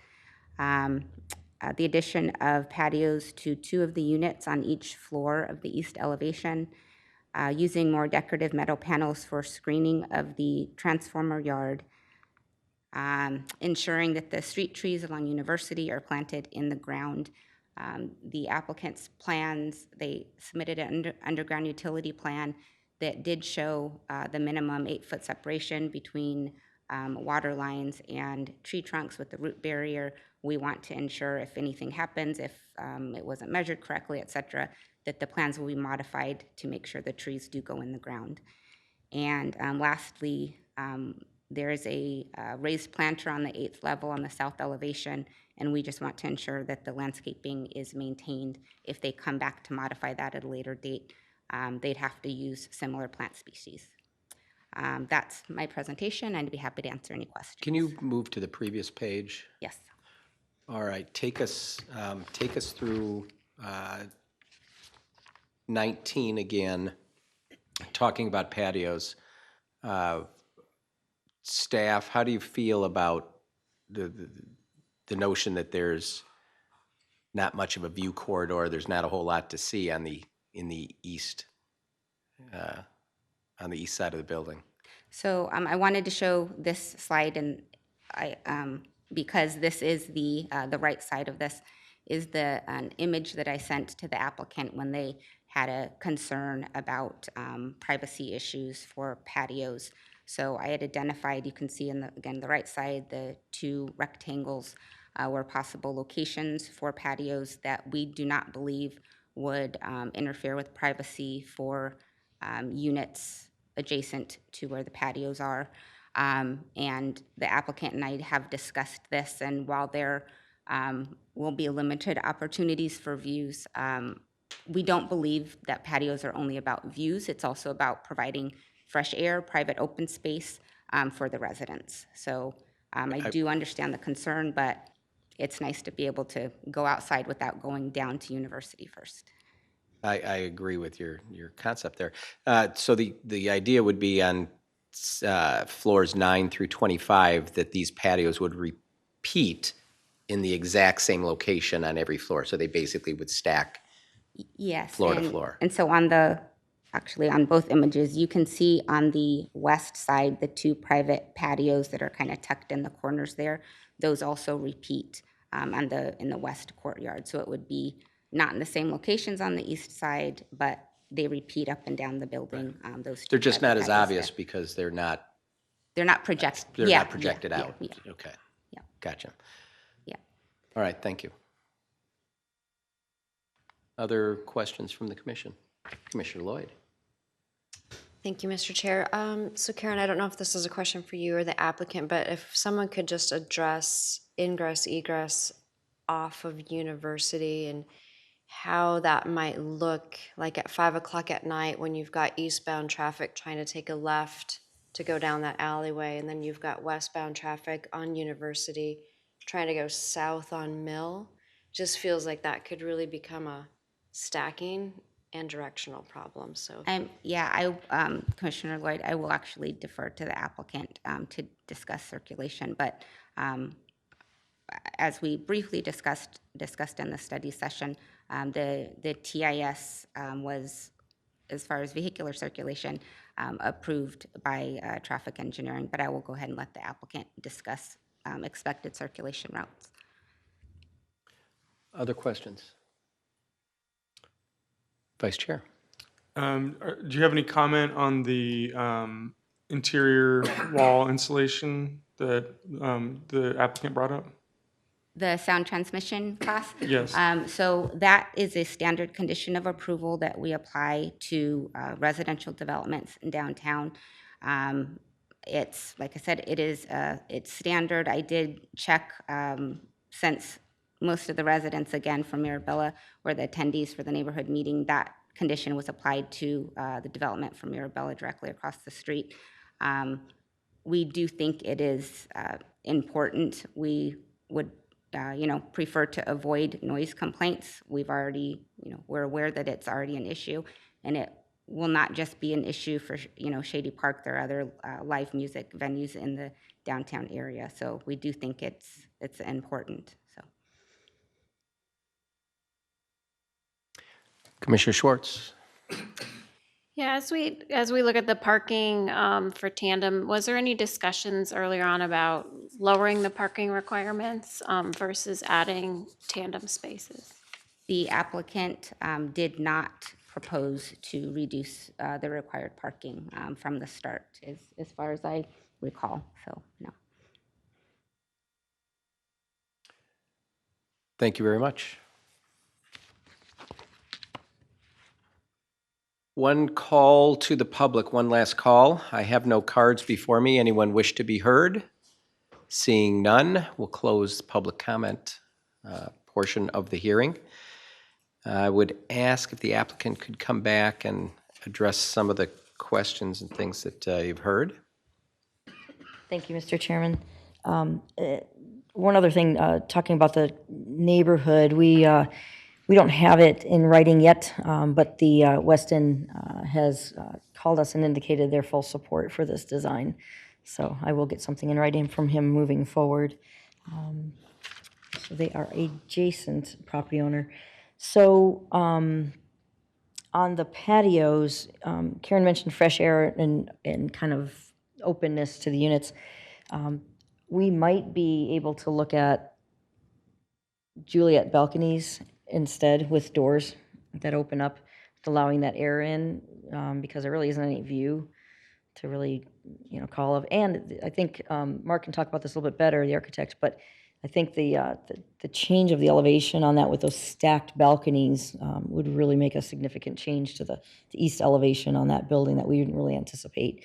So, it's something we could look at is having the Juliet balconies in those locations, really opening up that opportunity for air.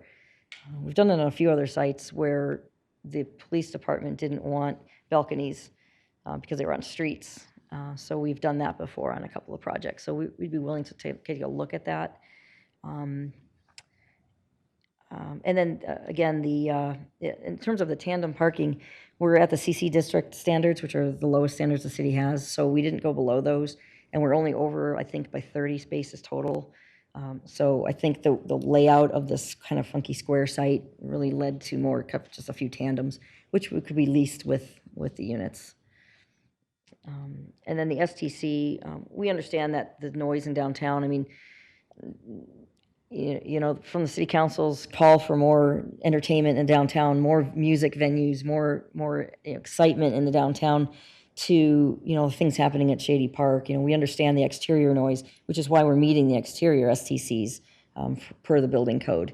It's just the timing of this STC 55, which kind of is the requirement, is the reason why we're asking for it to be 50 instead of 55. And we know the importance of that. We know the downtown is a vibrant and cool place to live. We don't want to be impacting that at all, but this is the interior walls and not necessarily the exterior walls.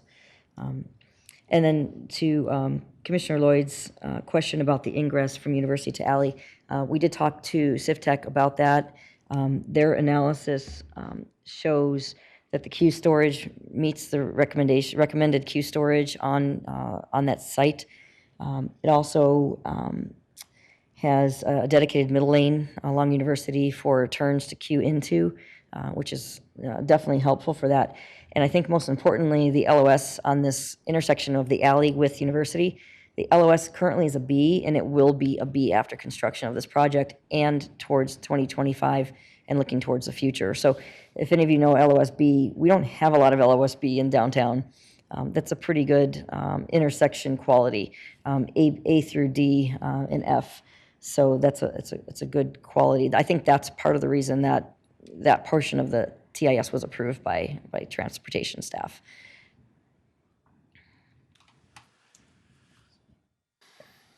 I think that's all I have for now. Question, can you achieve the 55 through other means, use of other materials rather than additional 1/4-inch thickness on every interior wall? I know they looked into this. So, I mean, it's either, to get a higher STC, you either have a higher mass or you have more space, right? And so the problem is either way, if in other words, you can like put a double wall of studs and move them further apart. That helps, gets closer, but it takes up more space. Or you add more mass, which is thickness. That's going to be the thinnest way to do it. Are these hollow walls? Can you fill the walls? Not in a way that achieves the STC 55 because they, the has to be layers, really. Yeah, so there's some built-in thickness, unfortunately. Other questions, Commission? Vice Chair?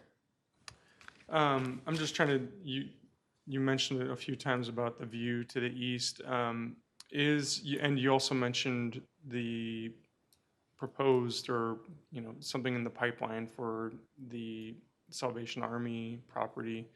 Is the Shady Park property included in that? Okay. Not to my So there will be a knowledge. gap between those two buildings, okay, Yeah, not to my knowledge. okay. Could be, I don't know for sure. I don't know, It makes sense, but not to my knowledge currently. okay. All right, thank you very much. Thank you. Unless we have other questions of staff at this point, I would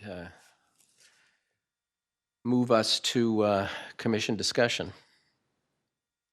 Anyone have any opinions?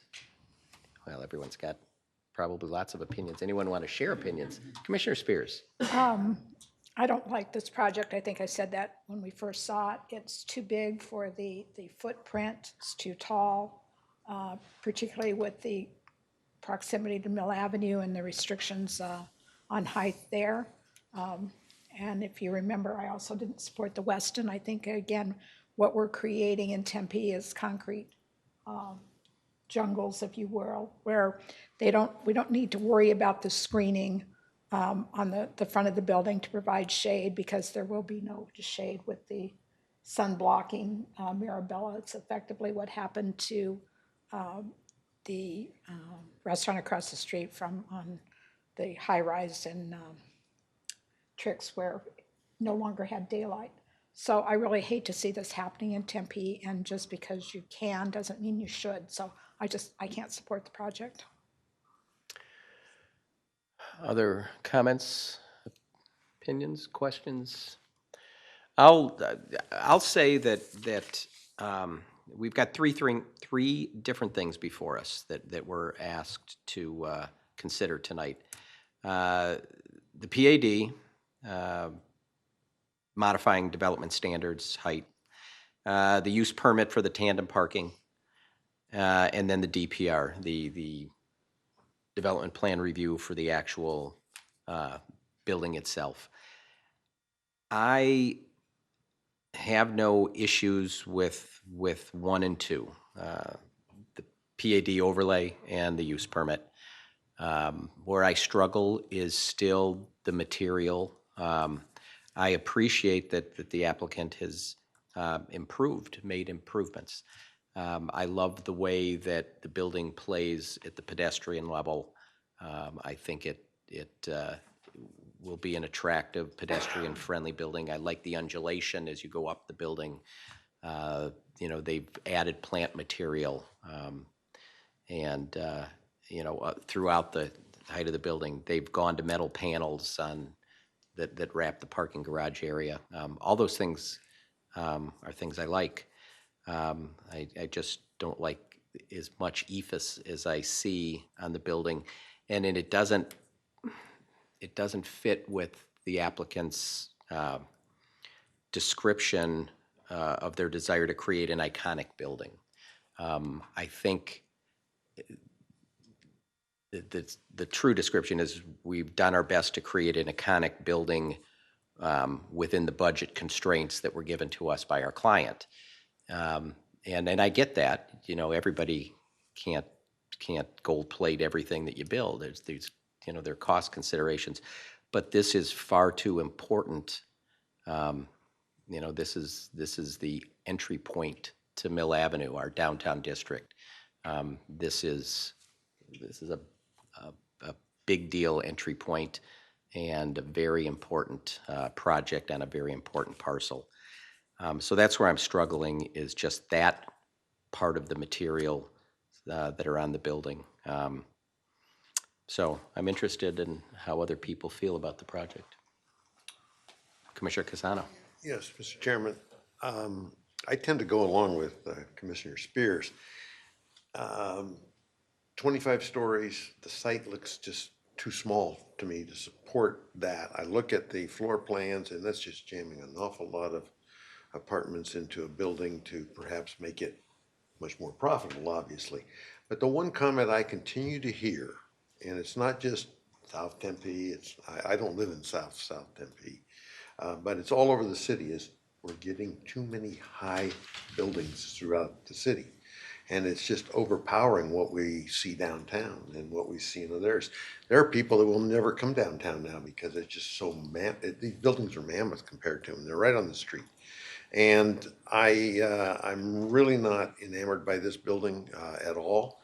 And I think if you're talking about Salvation Army, whether Shady Park's included or not, another building of very high, on very small properties, I just think it's overpowering this whole corner. And I can't really find myself liking this or supporting it. Thank you. Commissioner Lloyd. Thank you, Mr. Chair. So I guess it's somewhat subjective because I do appreciate the design that you put in with the articulation and the color scheme. I don't love the ephes.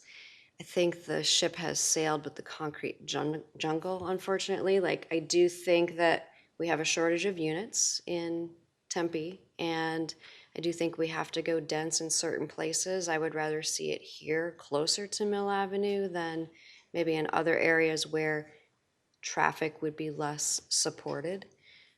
So, you know, overall, I think I would support the project subject to the conditions set forth by staff. Vice Chair Johnson. Just to voice my own opinion on this, I'm leaning towards Commissioner Lloyd's opinions of the project. There are other similar buildings around this site. Some of them have higher quality materials on the exterior, going up the entire height of the building. Others that are directly adjacent, the Weston, have ephes going up the entire face of the building. I wasn't in favor of that, and I didn't vote for it because of that on the Weston.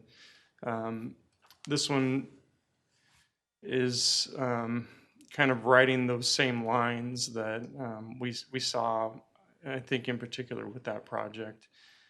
So I do think that there's been some conditions that are working towards improving that outcome.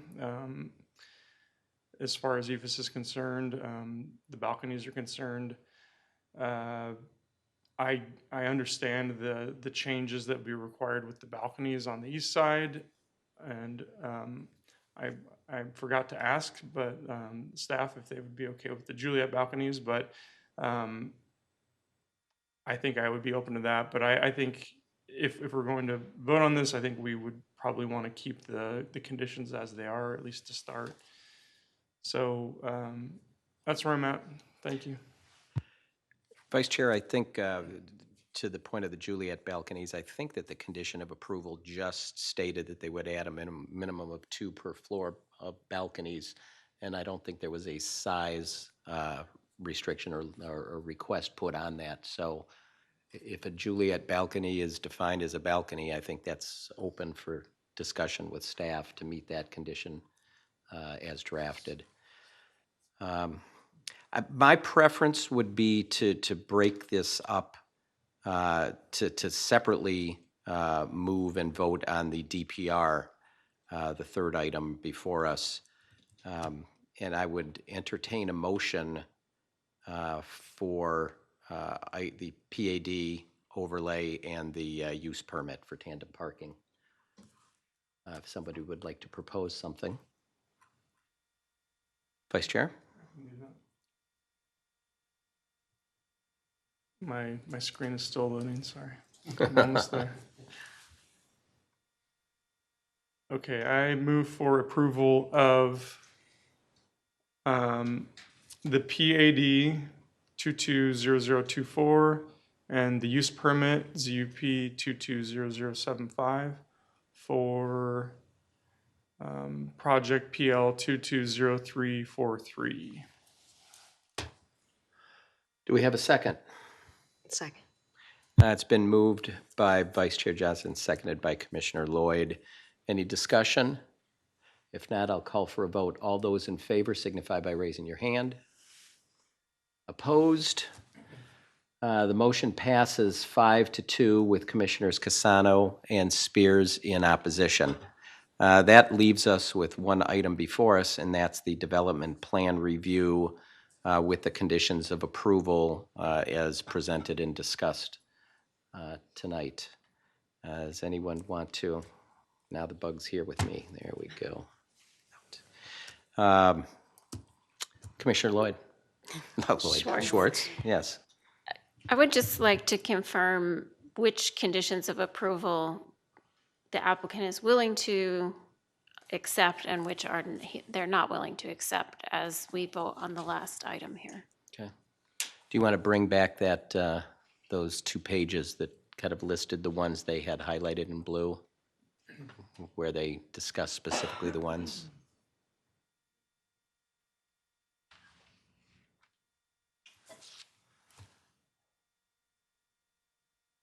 All right, so do you want to, Darren, if you could come up, and I think that Commissioner Schwartz is going to ask you specific questions about some of these.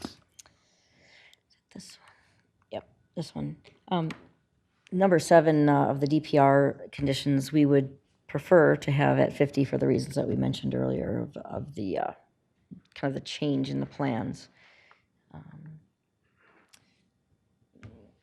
This is not as critical. It's just something that we were bringing up that we could discuss. So we're fine with this, with 16B. And we're fine with this, with the language of this stipulation as well, moving forward, working more with staff to achieve the results that you mentioned. So we're okay with 18 as well. And yeah, I mean, a private patio, if we can put the Juliet balconies in, that would be great as well. So we can continue working with staff on that as well. So I think the language is fine. I mean, if you felt strongly on those patios, we certainly wouldn't have a problem with removing that stipulation in case the motion passes. But I think moving forward with staff is completely fine with us. So from what I'm hearing, it's changing from 50 down to 50 from 55, and then you are willing to work with staff on the exterior. Yes. Yes, continue to work with staff, yeah. And what do we think that looks like? If we're not changing the percentages, where do you think those changes will come in? Well, we first want to take a look at the questions that staff asked here in the stipulation of the issue of the EFS on the gray parts. So we'll take a look at those, see what we can do. We want to meet in person with staff. We've been doing these all over video. It's just really difficult to figure out what everybody's pointing at and looking at. So we want to talk to them about that, and then we want to internally look at if there's alternatives. There's other places on the buildings where we can do some things. Maybe not all the gray, but maybe some of the white. I don't know exactly what that looks like, but pretty much our prior meetings with staff have been 360-degree, all-encompassing. Look at everything, see what shakes out. Getting pricing information obviously is critical to any decision we make. So that's taking a few weeks to get pricing information back. So that's part of the discussion as well. So we just definitely want to continue working with Ryan and Karen moving forward.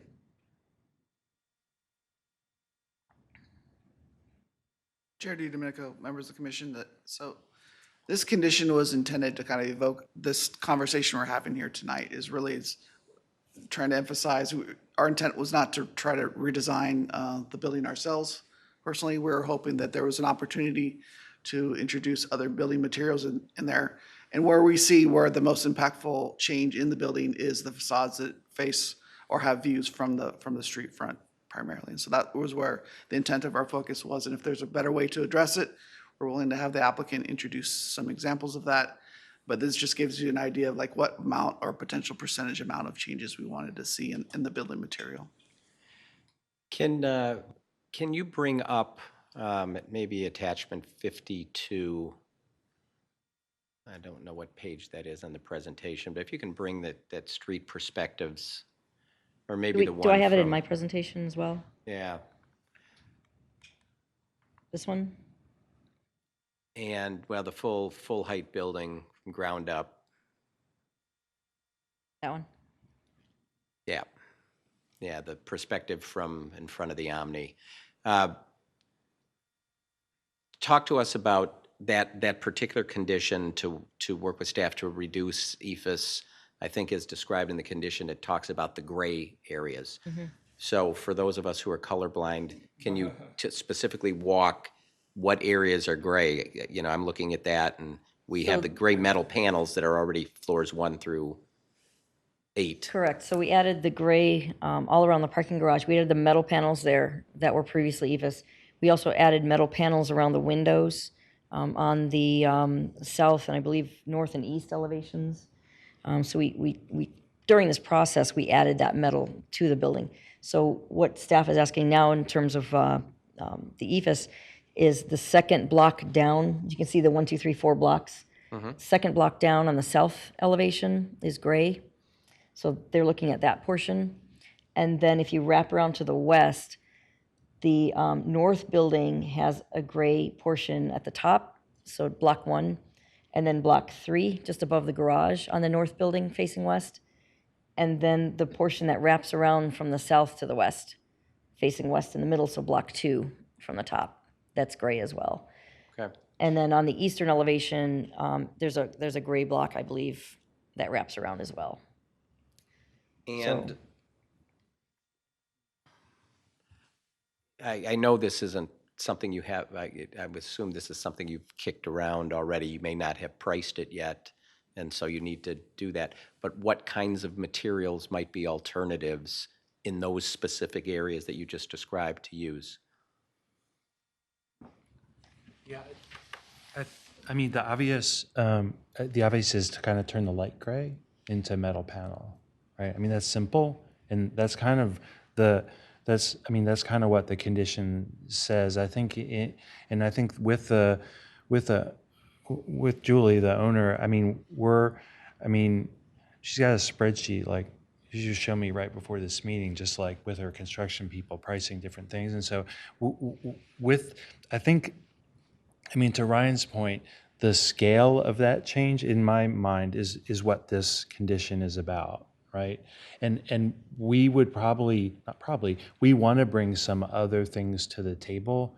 We just don't know what, but there's always another way to design it, right? So, I have some thoughts, but I'm not sure they'll work. And I think we might bring someone to model the building as we talk. That's kind of what I want to do in an in-person meeting, just so because you can wave your hands around like I'm doing, but really just having someone say, okay, if we did this, here's what it would look like. We could do that real time if we came in person and everything. So I think that's the level. It's like, I don't think we're trying to get away from addressing the condition. We want to figure out the smartest way. I mean, I'm representing the design, the smartest design way to do it within what we can afford, right?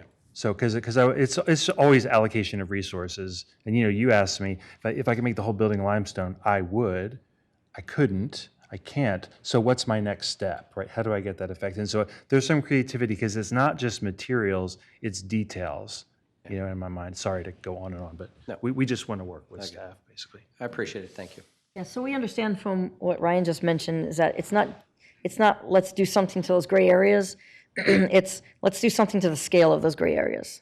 And so that's, it opens the door quite a bit. Yeah. Okay, thank you. Thank you. My concern, I don't want to punt this DPR and just say, well, there's conditions in there and we're just going to push it back and hope that the applicant and staff will, wrestle around and work on something and it's all going to be fine, because it's so open-ended. I don't know what that means at this point. We have some feel for the scale and where the changes would happen, but to make me comfortable moving forward, I don't want to shirk the responsibility of us making a call here. There's sometimes we just know that staff's going to work minor details out, but this isn't a minor detail. This is kind of big. Yeah. So I would agree that I feel there's some ambiguity in reducing the amount versus what is really a proposed change, and not being able to see that to approve it concerns me. yeah.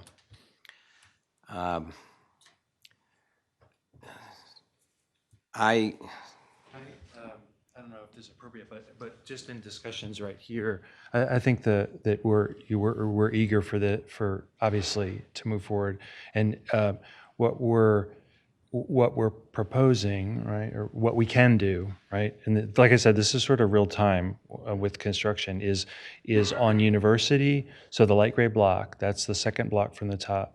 That light gray block facing University, turning to the east and the west side. So that's 3 sides. We could go metal panel on all that facade there. okay, so say that again. I've just pulled the drawing back up. Right. So can I walk over this TV and point at it? Yeah. Right. Yeah. So basically, Yeah, talk loud because we still need to pick you up on the micro. There we go. sorry for all you at home, but this piece right here, Second block down. yep, this whole block, right, turning east, the east side, the south side, and the west side, right? Okay. That we could afford to make that all metal. And then where do we see that gray repeat again on the other tower or the north? Again, I'll just point to it over here. Yeah. Here and here. Okay. Thank you. Thank you. Here and here, and then that wraps around the north side. That would be difficult to commit to right now. Okay. Turning that all metal. In fact, I can't. Right, but I can commit on the client's behalf on those 3 sides. Okay. Going metal. I understand. Thank you. And Commissioners. I Commissioner know Spears. that you're anxious to go forward with this, but would it make sense to save this for another meeting until these plans can be worked out? To continue this particular DPR decision? That would be, what kind of, how long do you think this process would take? If we were talking about a continuation to our next meeting of the 11th, well, We are April 20th, council, and May 4th, I believe, city council as well. And we'd be happy to come back to you at the study session as well. Have a April 11th DRC in between. so we could add it to the agenda there, and in 2 weeks, you could essentially come back and tell us, here's where we're at. This is what it's likely to look like. Yeah, And at a we study can- session? Yeah, absolutely. Well, It would have to be regular session No, because yeah, we'd have to it- vote on it. yeah, it would go on the agenda and we'd just handle the DPR at that. It'd be a public hearing item, it's just a public meeting item. It would just be a public meeting item related to the applicant's request before the commission. A continuation, if you will, of the DRC design recommendation. Yes. And it is still recommendation only, just to clarify. Yeah, it is a recommendation only. We'd still be able to go forward with council, right? Yes. The same Yes, yeah, it dates. wouldn't change your 2 scheduled council meetings. Is it Okay. April 11th? April 11th. And it's not a busy agenda. We've got plenty of room for you. Heard there's room. Okay. Yeah, All and right. that'll give us an opportunity to talk to staff a little bit more about kind of the intent, but, we do want Yeah. to work this out. And then you'll come back with an actual perspective drawing that shows here's what it looks like now, this is what's changed, so that the areas are easy to go to see without pointing to them. Yes. Yeah, I'm perfect. just worried about the timing. Okay. Yeah. All right, thank you. Thank you. We have a motion? Anybody, I'll be happy to do that. Commissioner Spears? I move that we postpone voting on the DPR until the meeting of April 11th. All right, so we continue the DPR decision. And it's been moved and seconded, motion by Commissioner Spears, seconded by Commissioner Casano. Discussion? All those in favor? Opposed? Motion carries unanimously. So a continuation to April 11th to the regular agenda. Thank you very much. Appreciate it, all your hard work.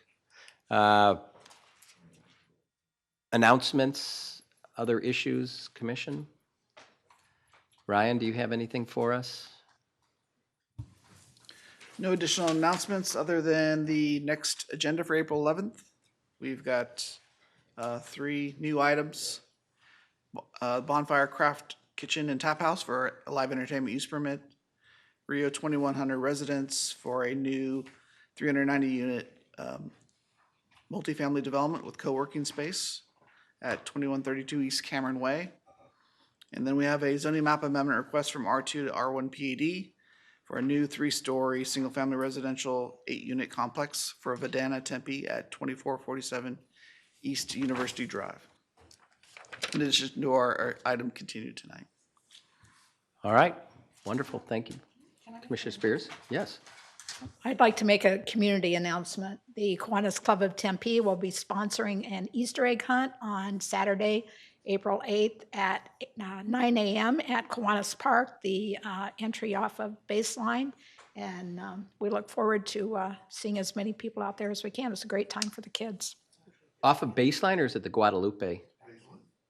Baseline, okay. Off of Baseline Okay. is the entry.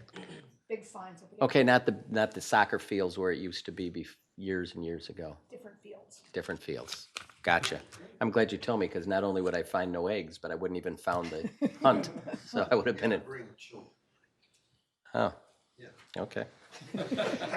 All right, other announcements? Seeing none, meeting adjourned. Thank you.